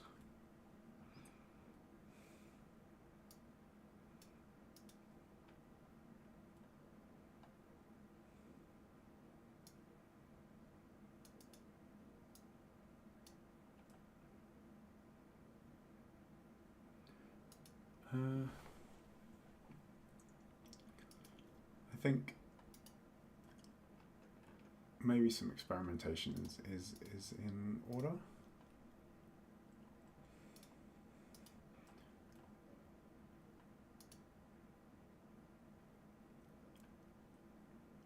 So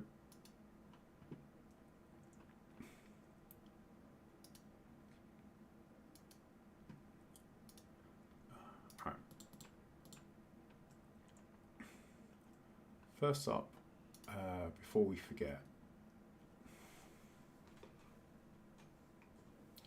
we will need our update method. In here, we'll need to update the world.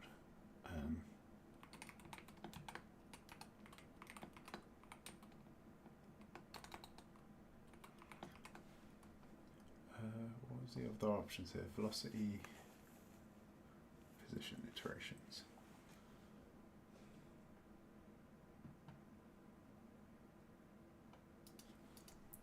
Okay, so we'll update the world. And then we'll probably need a new trait for our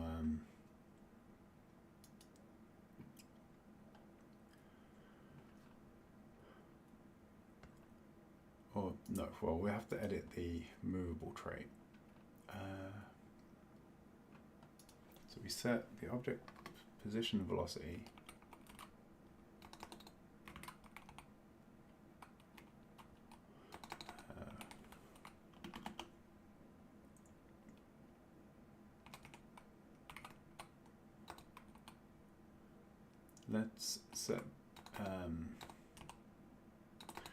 let's set a physics body, create a new body,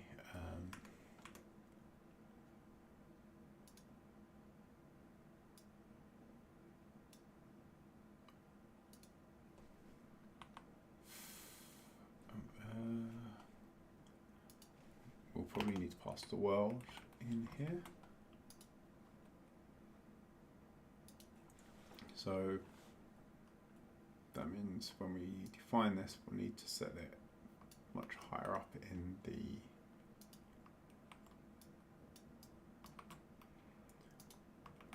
table. We'll pass the player, we'll pass the world, sprite atlas, and then the world. And we'll do the same for the other one.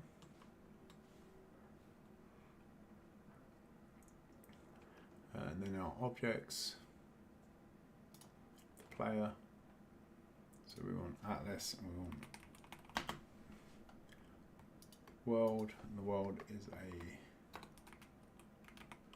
param, what is it, love dot world. We'll do the same to here.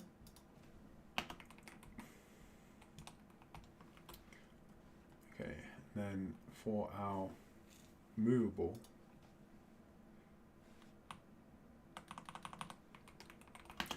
pass the world in. And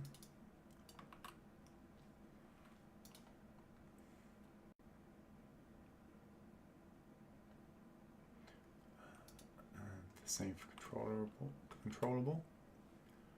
And then so movable will take a world, and that will be a love dot world.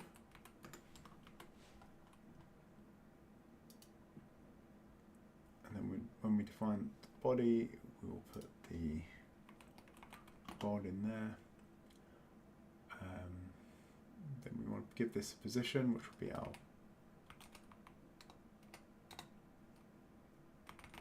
position.x and position.y. And I think this is and this will be a dynamic body, because we're going to move this one around. And then in controllable, we also want to take a world, pass that into the parent type. Again, this is the love dot world. So now, okay, so these now have bodies, but they don't have shapes attached to them.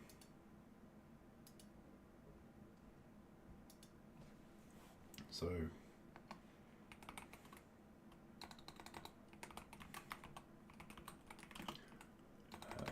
the shape we will set to love.physics dot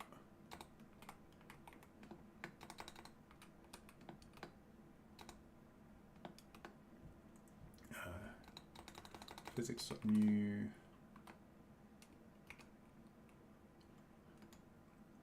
new circle shape.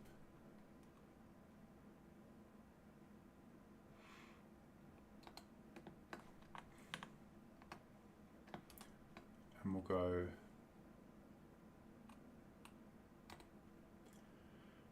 within our 32 pixel image that the character is, for now we'll hard code this, but we'll go 16 across, and then we want to go down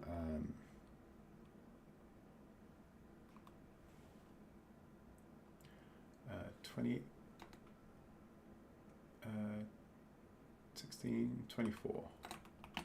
Yeah, 24, and then we'll have a radius of 4. That should give us an 8 pixel circle. Actually, let's make that a new rectangle, because we don't, right.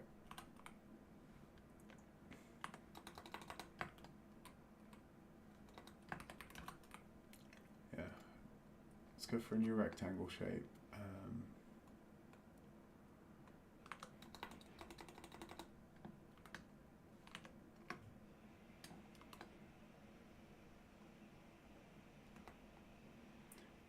New. That's so this will have the. Sorry, so this will be the same. So this will be 16 pixels on the horizontal, and we want to come down 24 because we want it to be slightly close to the bottom. And then for the width and height, we want to go for 4 pixels on each.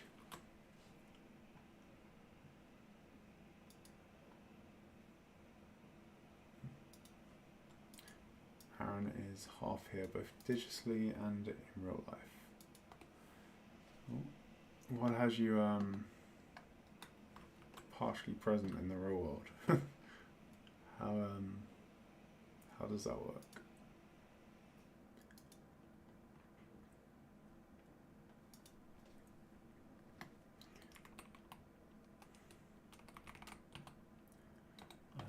Self position is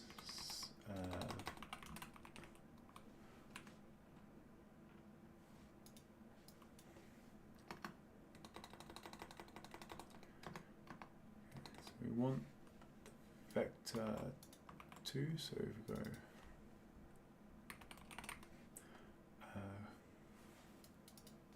wait, why is this being imported weird like that?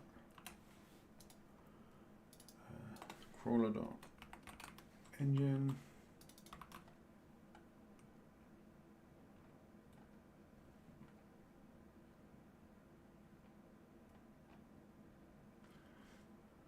Dude, you have to sleep. Sleep is important.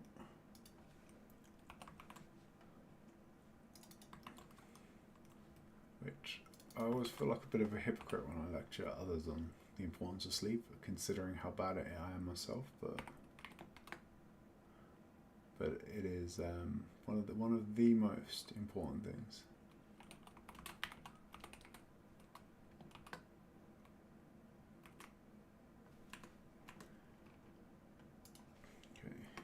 So our movable now has a body, which is a lav dot body, has a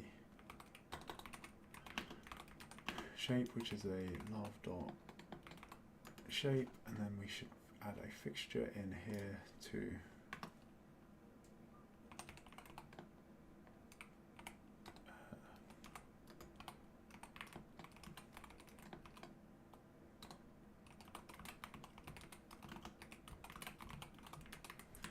attach the shape, and we might as well save that as well for the sake of it.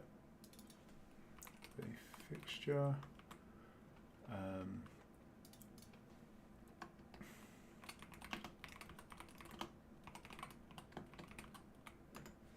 Okay. So we now have the fixture set up.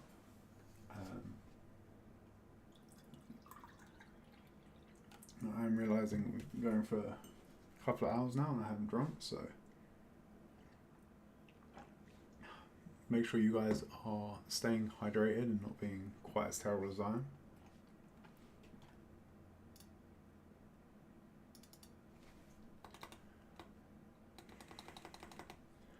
So here we go. So we get the body, and I think we can get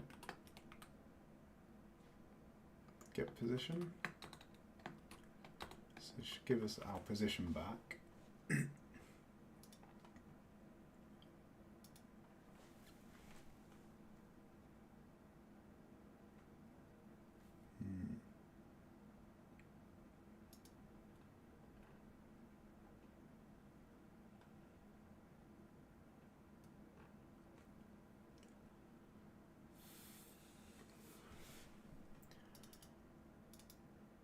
Actually, we want to do get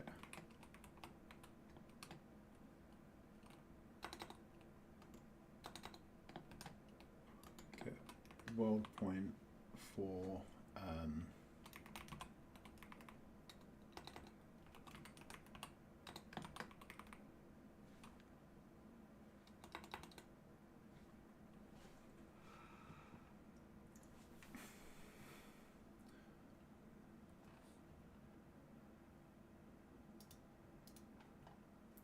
can we get a center point for the shape?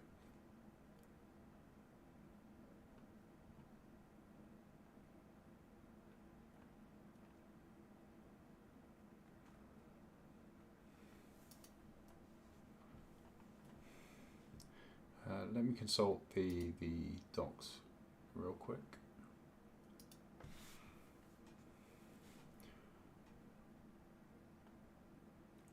So that's the fixture, we want the shapes. Is there a center point? Can we quickly get the center point of the shape?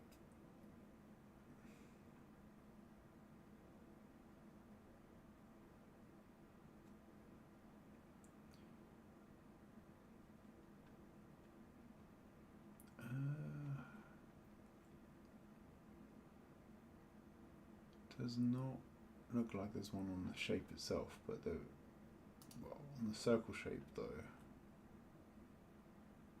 Yeah, get the point. We can get the point that way. Well, this is actually a circle shape, so let's save it as such.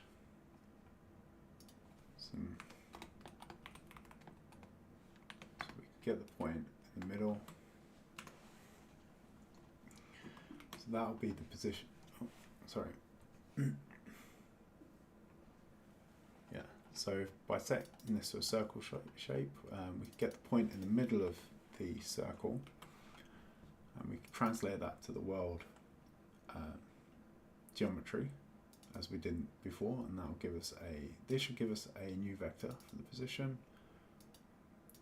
And then rather than apply that, I think we need to do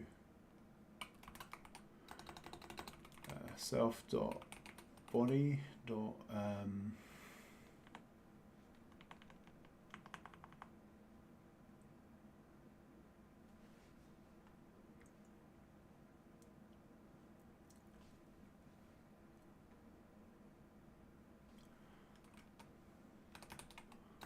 Apply force.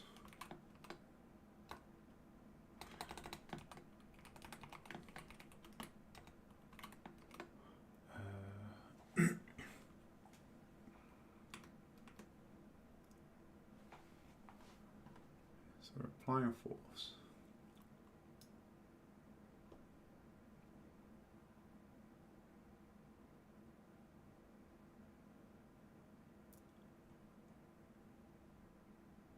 If the position to apply the force is not given, it will act on the center of the mass.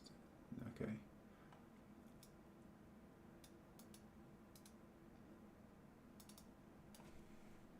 No.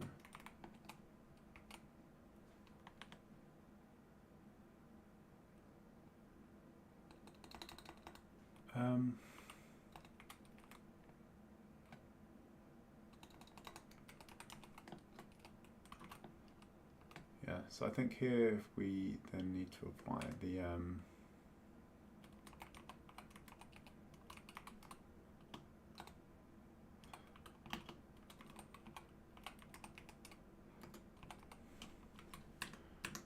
apply force of the velocity. Let's see how that works out.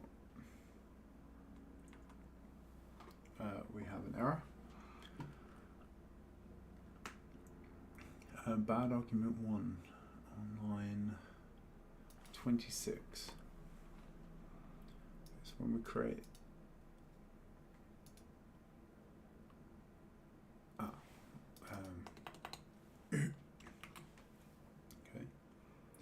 that was just weirdness. On line 40, attempt to call get point on a nil value.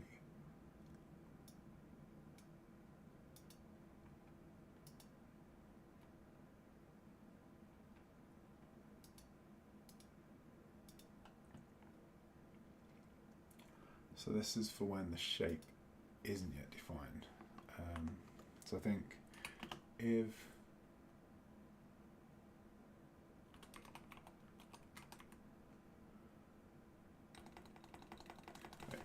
update shouldn't be getting called before the thing is created, right? Let's see what's going on here. So when we run it,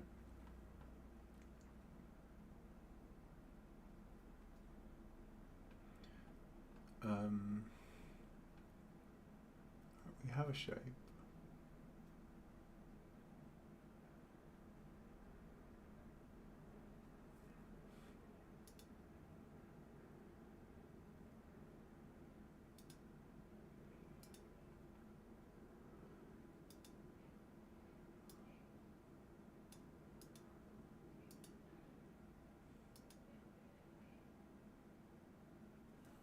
Attempts call method get point on a null value, so it's erroring here, assuming this is nil, but it's not nil there. And then if we continue to run, we hit a error.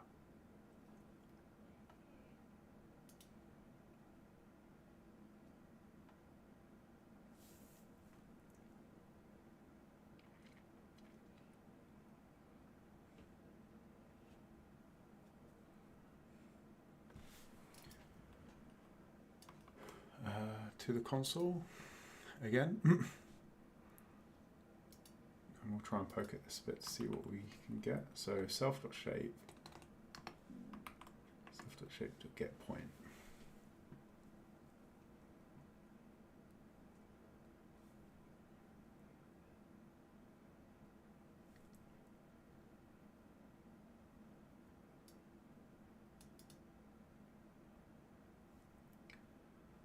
So the shape doesn't exist. But we've established it is there, right?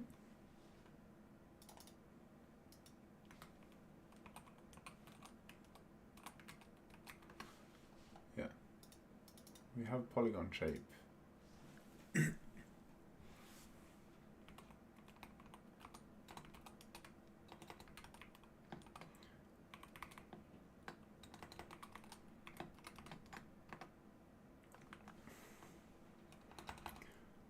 So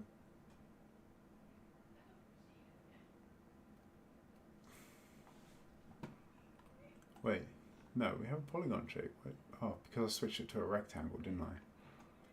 So this is actually a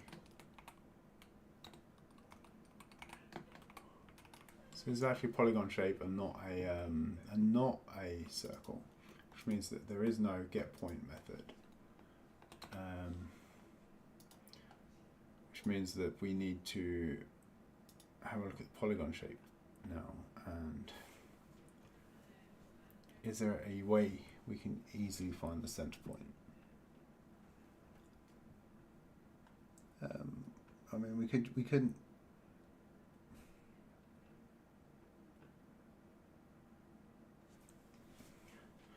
Okay, no, well, let's actually use a circle. Circle makes far more sense.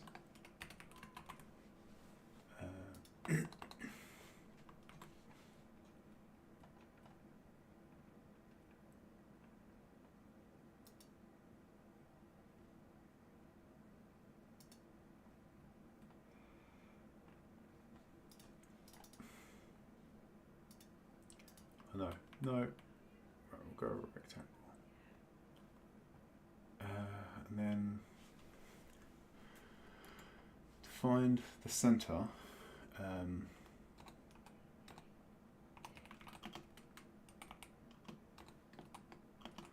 we'll get the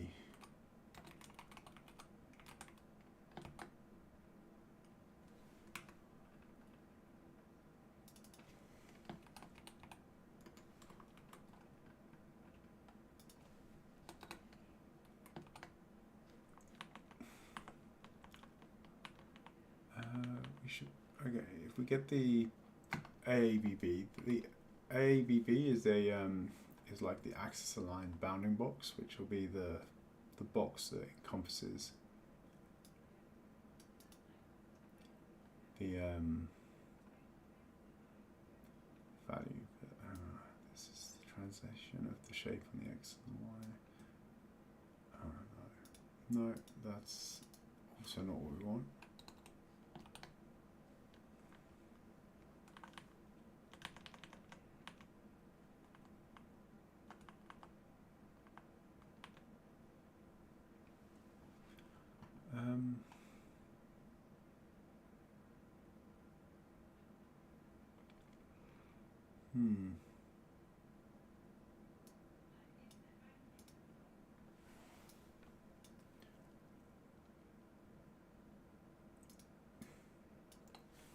Actually, we should actually be okay with the position of the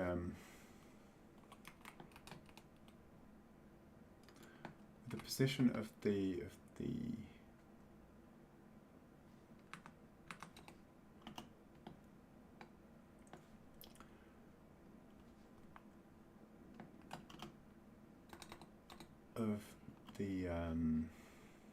body, because I think that's going to be the top. That's going to be the top. It's going to be the top left corner. So then we can then add a to2.new of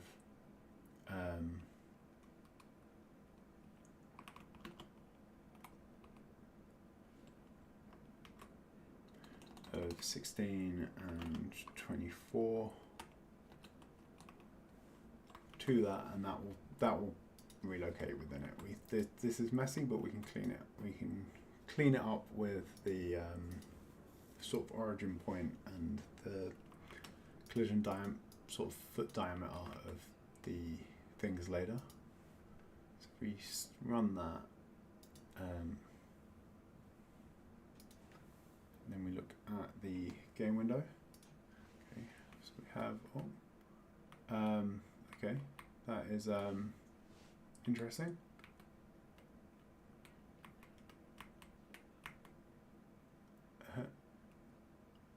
Wow, that is not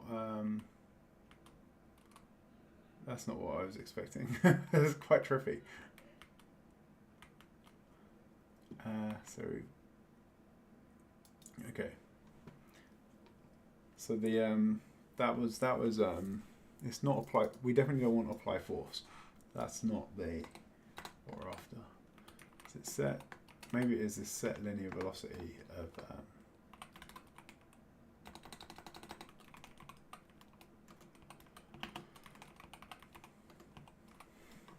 let's try this one instead. We'll try a few different things and see what we get, but some of these are going to be, it looks like some of these are going to be trippy.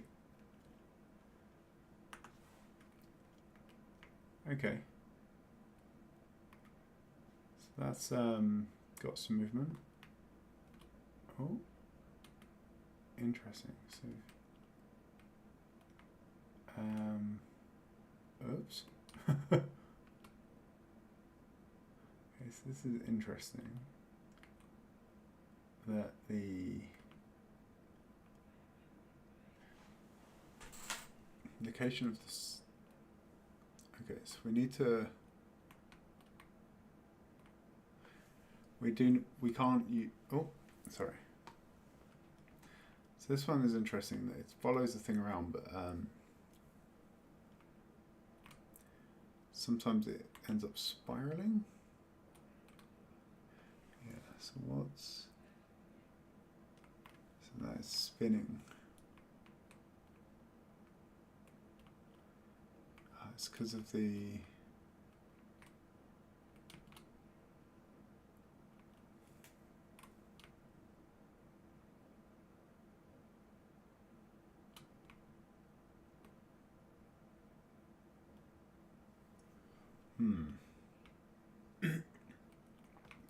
So it's well, we're at least confining things to within where they should be, but yeah, this fact that catching an edge can throw us out. So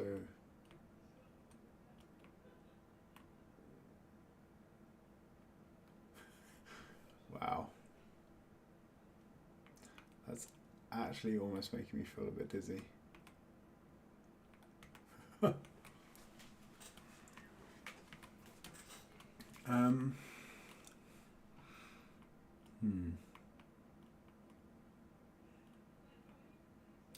Yes, this is definitely not working as expected. So we need to figure out how to get the movement a bit smoother.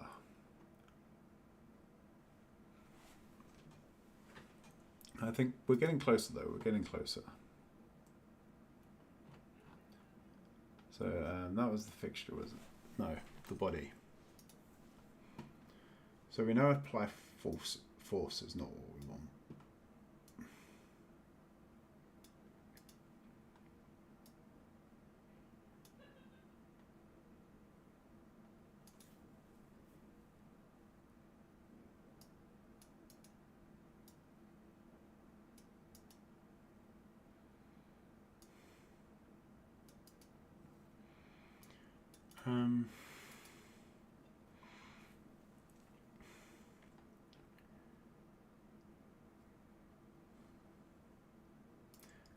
Angular damping.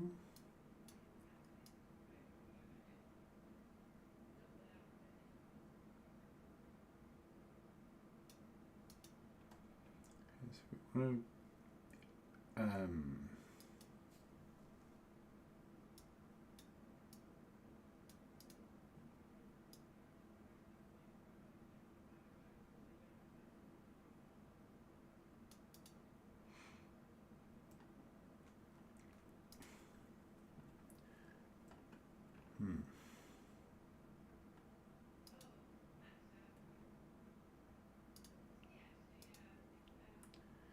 So I think we want to try and kill any angular movement.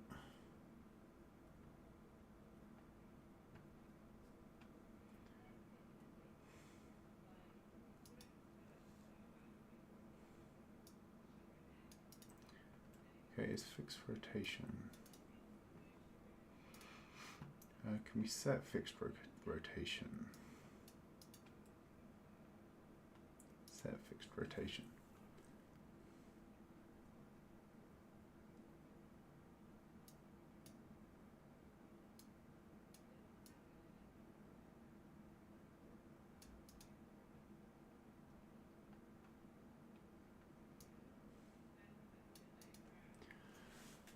Okay, so I think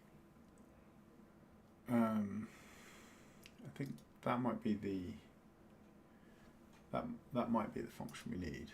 So when we create our body,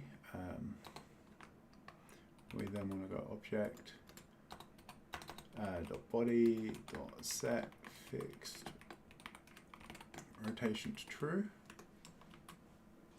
Now let's give it another go. See how. Okay. This all right. We seem to actually be colliding now. Oh, sorry. Yeah. So we are now sort of butting into walls and things, and we can't pass through.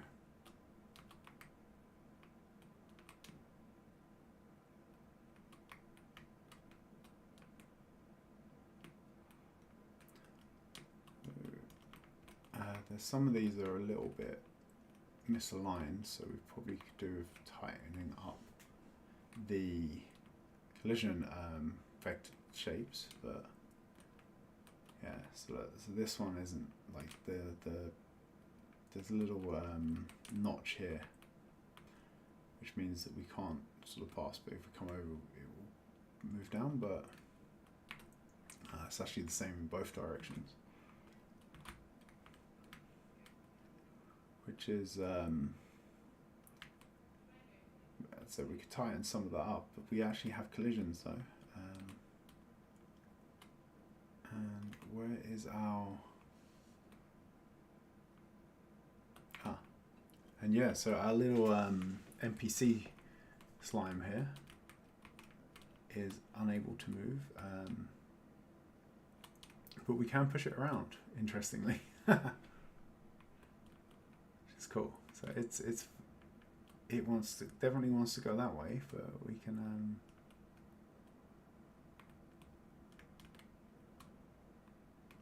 give it a little shove. Okay, that's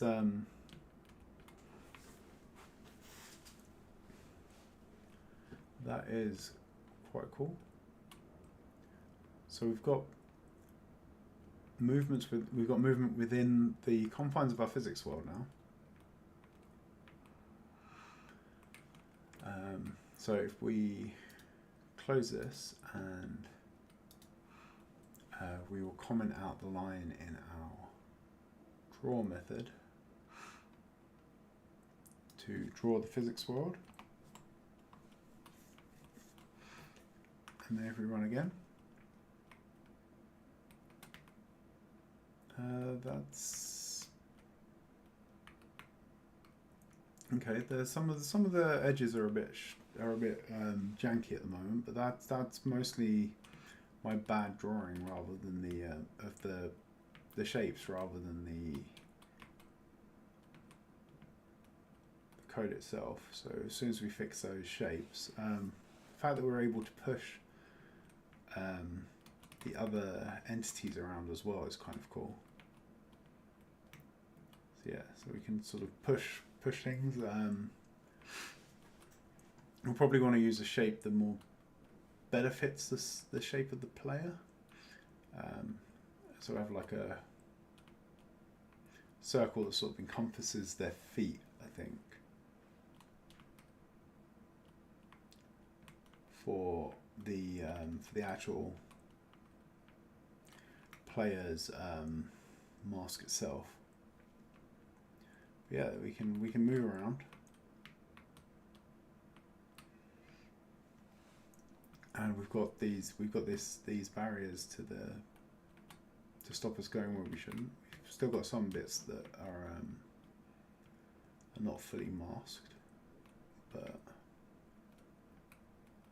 so we can actually we can currently clip outside of where we're meant to be. But this seems to be working pretty well.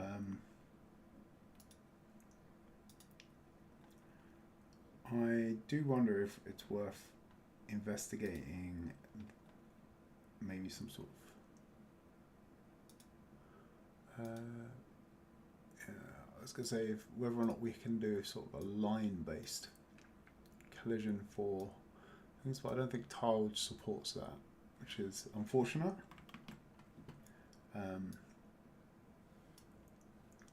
Because then, for instance, we could have a collision that goes right up against the edge, which would mean you'd be able to approach from two different directions. I think we'll probably need when we get to creating some sort of cliff tiles and stuff. But I guess the cliff itself has more of a shape to it, so we'll have like the part that is actually a wall will be collidable, but the top and the bottom won't be. So you know, actually, I think that works.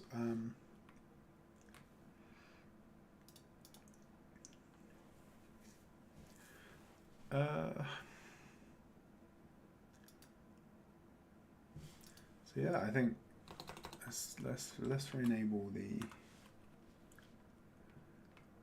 Let's see. Yeah, so I think if with a better sized bounding box around the player.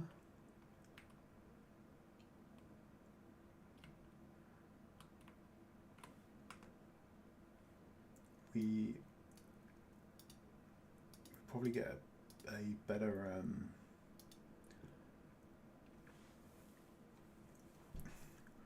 better sort of a smoother look to it. So if we mess around with this for now, because all of our sprites are the same,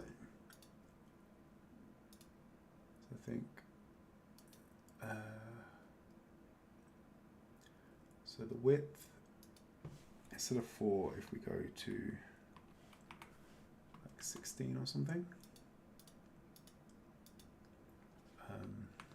we'll move it right down to the base. I think. Trying to remember the layout of our little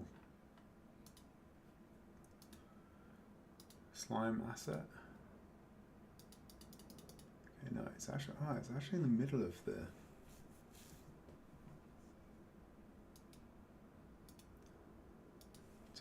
So let's play with the numbers a bit until we get something that looks about right, rather than we can maths it out, but let's be lazy.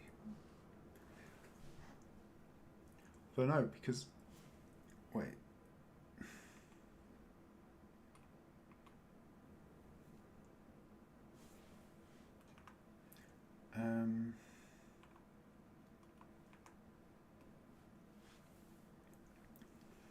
So actually, no. If we're drawing the sprite in the center of this, so we kind of need to move the. We kind of need an offset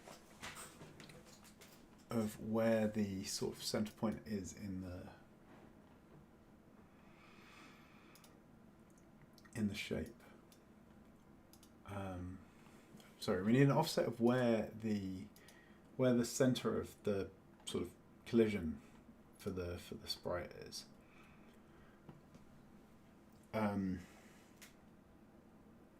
So we want to say like focus around the feet, right? So I think we need a field offset, which is a vector 2.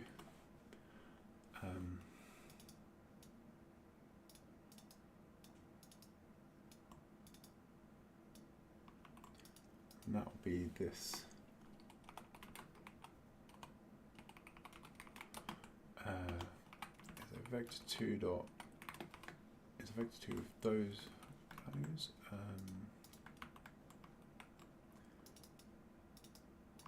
And then for the position, we will unpack them. And then when we set the position, we probably want to subtract it from the position.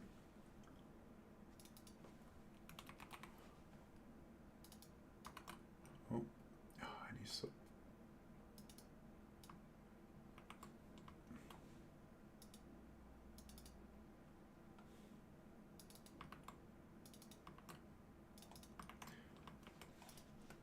Yeah, so by setting the offset, I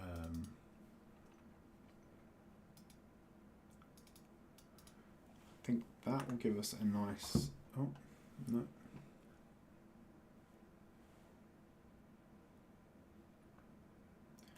So if we have an error at line 30, incorrect number of parameters.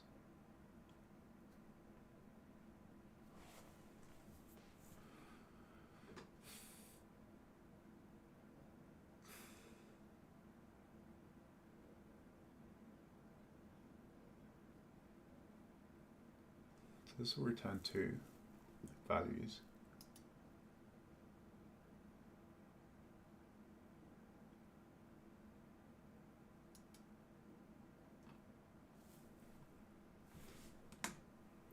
So this will return 2 values. So it should work, or can we only unpack the end of a function call?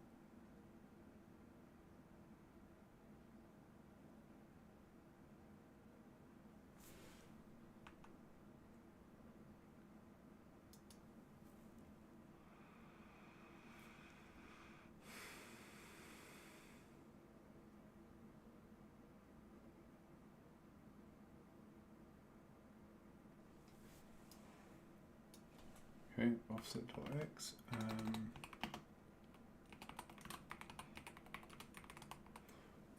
Offset.y.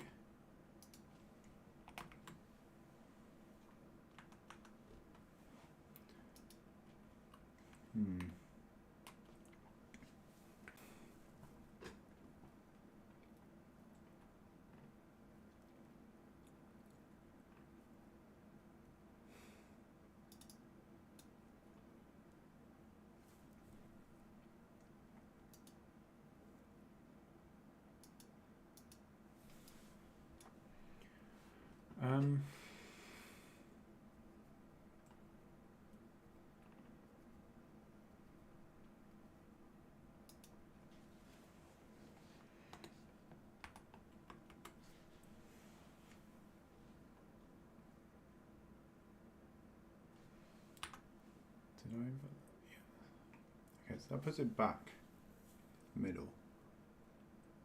So we didn't really solve much at all with that.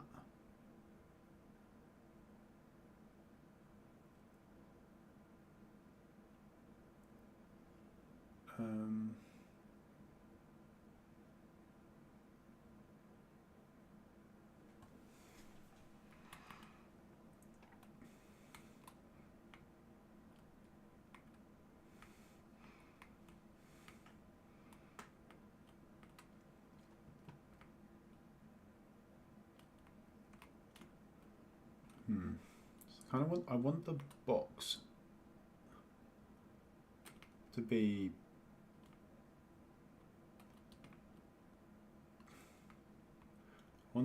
like towards the bottom of the sprite.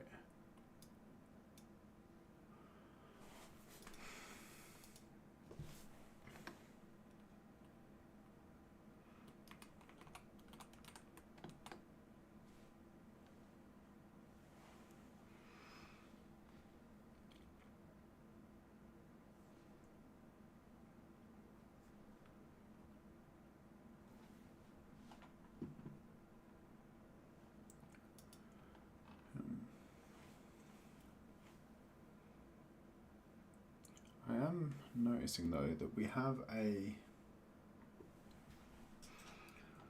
I look at the shapes,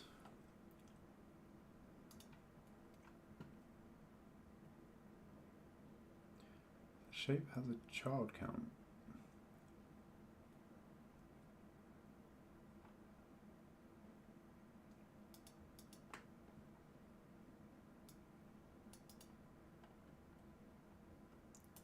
How can we create composite shapes? Hang on. Let's also get bounding box. That was removed.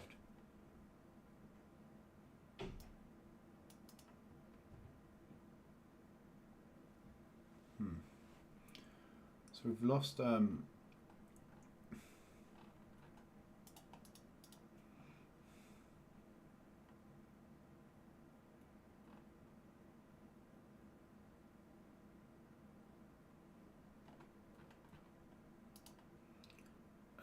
let's set the version. Okay.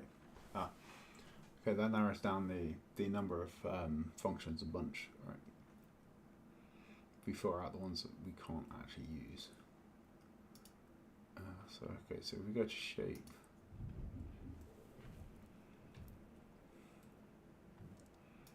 So we have a polygon shape, and we want the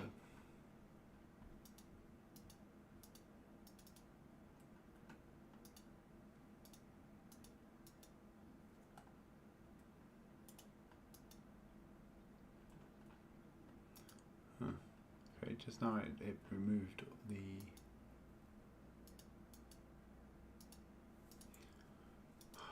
the excess functions when we use it just now, but now it's decided not to. All right.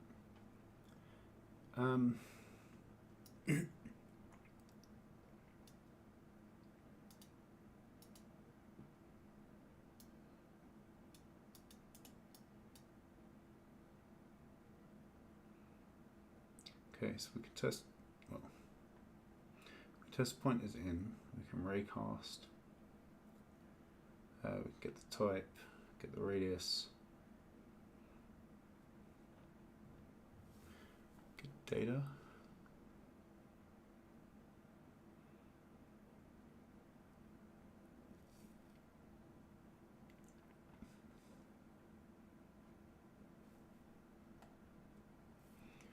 But we can't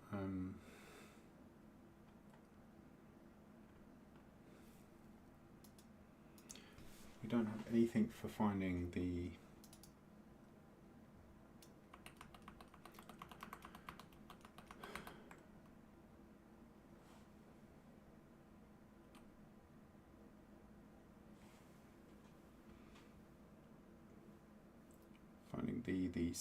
center point. So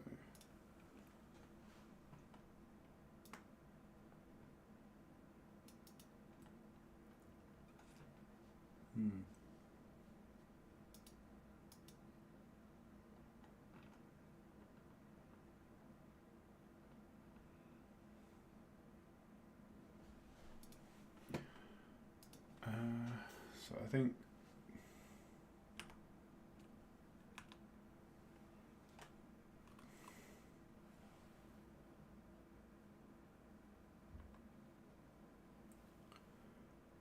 in this case we're going to have to try it.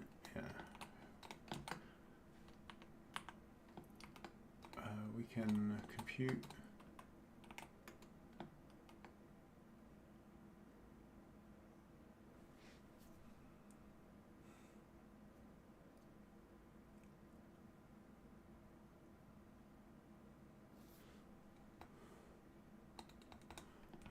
that's working out what if the thing will collide, but points.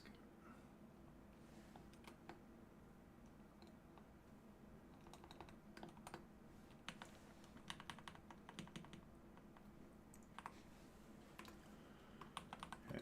Yeah, I think position is probably what we're after, but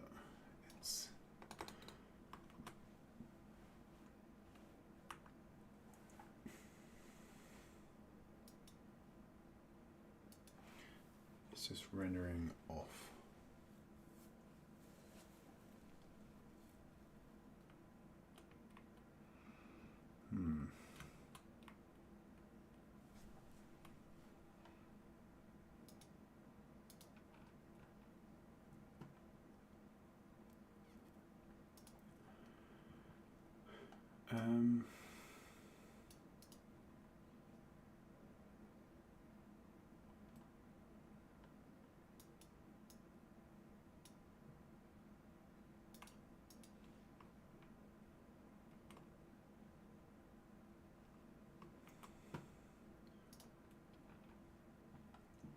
For a start, actually, let's look at the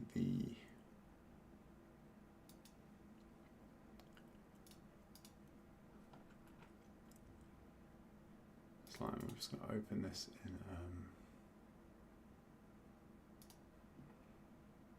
our graphics package. I'm just going to check how many pixels the center point, the base of it actually is in the relative to the rest.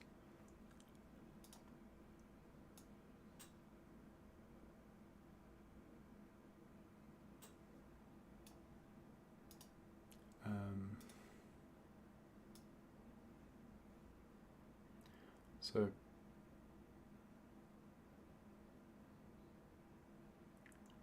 it's 11 to 28 is this width of it. Sorry, 4 to 28 is the width of it.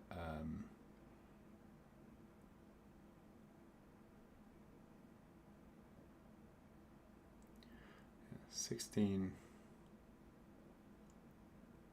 and 22 is like the base. So 23 is base. So we kind of want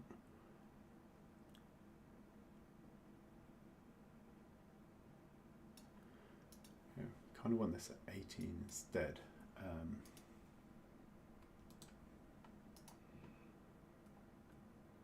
Okay, so it should actually be 16, 18 should be the base.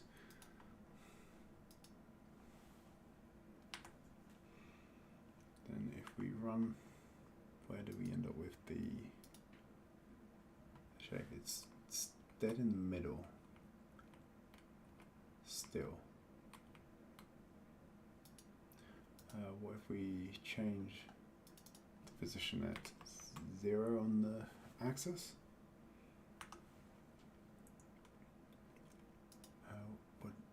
Yeah, it just always puts it dead in the center.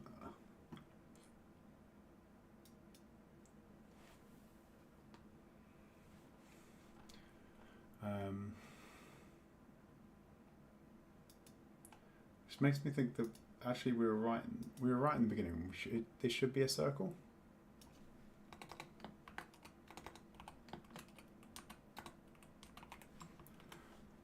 So the shape should actually be a circle.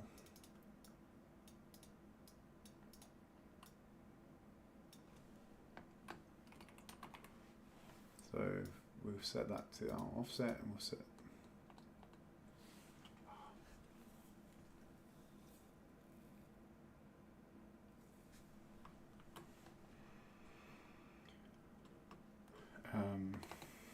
we'll set it to 8.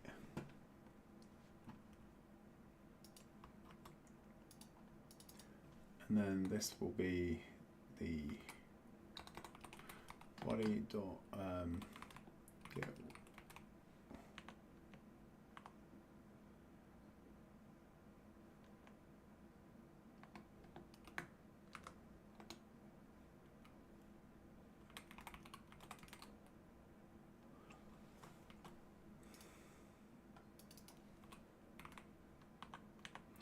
and then we'll get the point. So I'll give us the center of that circle, and we can adjust that as needed. And then in our draw physics, we'll need another method that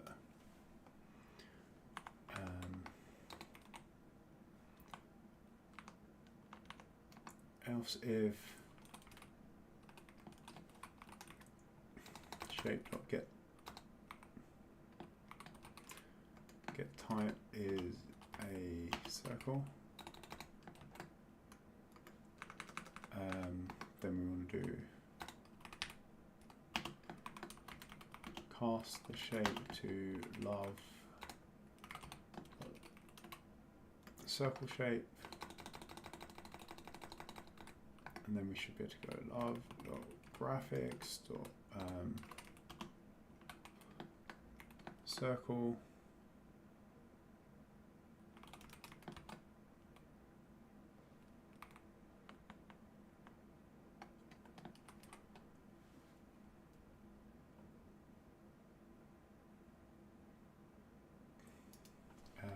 This will be a line.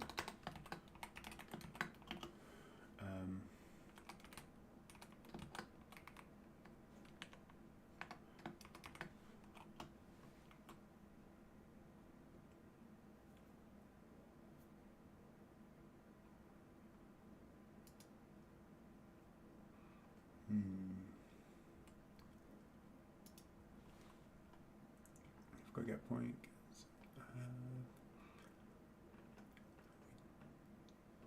Don't have a nice, easy to unpack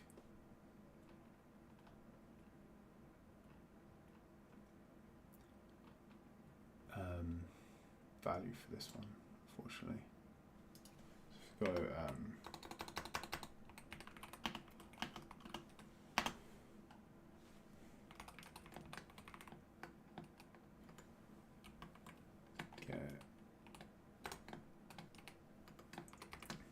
so we'll get the X and the Y first, and we'll drop those in here.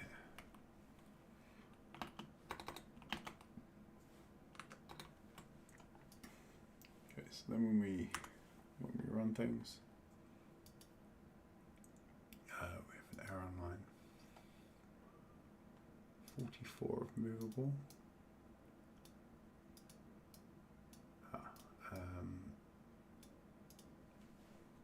We have forgotten to close one of our parentheses.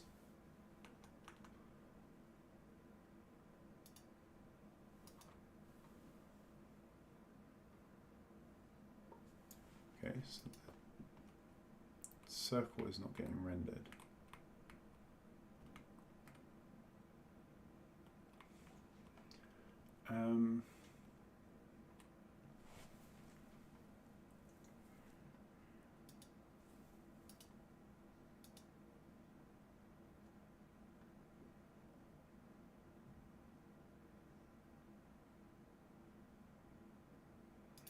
Do we get this far?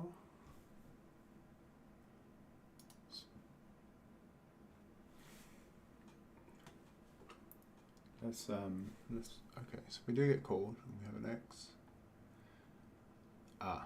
We're not transforming the position again, aren't we? It's the same problem as before. So we want body dot get world point, those values. So try again.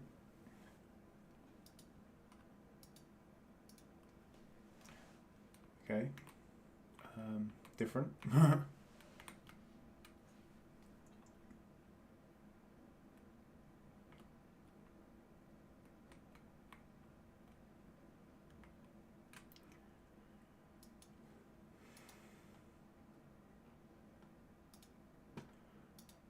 So actually with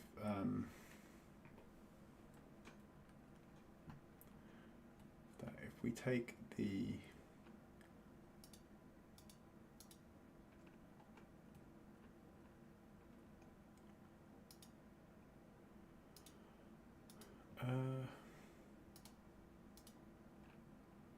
so it was movable, wasn't it? I think we should be taking the offset off to get the actual drawing position. No, now we've ended up the other side. Maybe we just take the position. Yeah. Yeah, that'll give us the position of. Yeah, that'll give us our feet position, won't it? So yeah, sorry. So our offset here, we don't actually.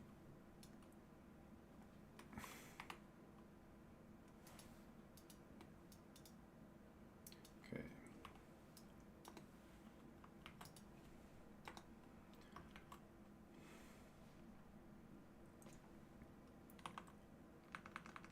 So if we set this to a 4, because we don't want it too big, so we want it centered and towards the bottom of the sprite. If we set that, then we get our position, which is the middle. We draw in the middle, don't we? Actually, we probably, which means we. So I'm just remembering our drawing function. Our drawings. Yeah. So the bit that's been confusing me is the drawable method here. We hard coded 16 as the position there, so we will need to update both of these, I think, to basically say where the origin is. But as that stands, if we run this here, we end up with a collidable bit in the center.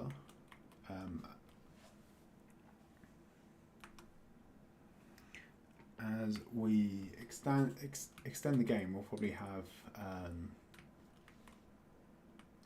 I think the sprites will tend to be more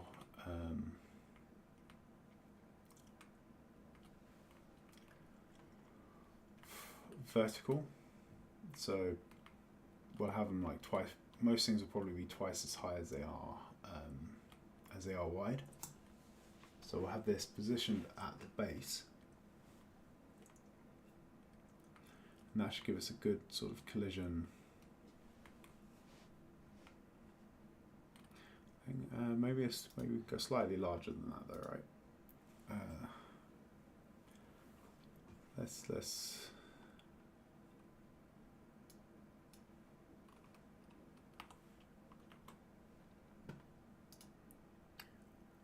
our sprite is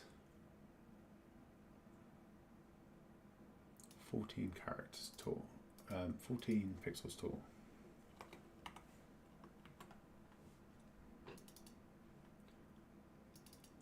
So actually, if we go 28 there, and then we actually update the drawable, 28 there.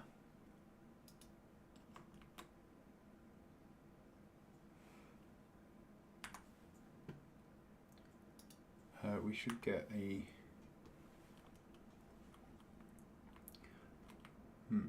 well, if we were a sensible sprite, it probably wouldn't be as bad. That's actually too big of a thing as well. If we're at 28 pixels from the bottom, and then we only have an extra 4 pixels left, so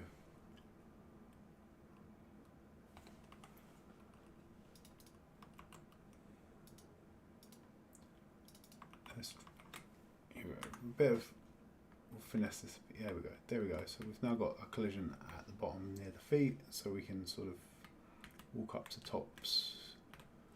Maybe we can't quite get all the way to the edge of things. Yeah. All right. So yeah, now we can walk all the way up. We can sort of overhang things at the top. So we can walk up to the edge here, but we can't sort of fall in. And then as we're walking down, we can't go all the way down to the bottom. So we'll use, when we can figure out, when we do our final artwork, we'll for the characters and stuff, we'll make sure that we have that we know where the feet sort of bounding box is, and we can apply that. Yeah, I think, okay. So, well, we set out to do some collision. We appear to have collision. Seems to be working quite well. I am quite happy with our progress so far. We have collision not only between the player and the tiles, but we also have collision between the player and other things in the world, which is not something I was expecting to get working today. So I'll take that as a bonus. Yeah, we can move around. We can't sort of fall in.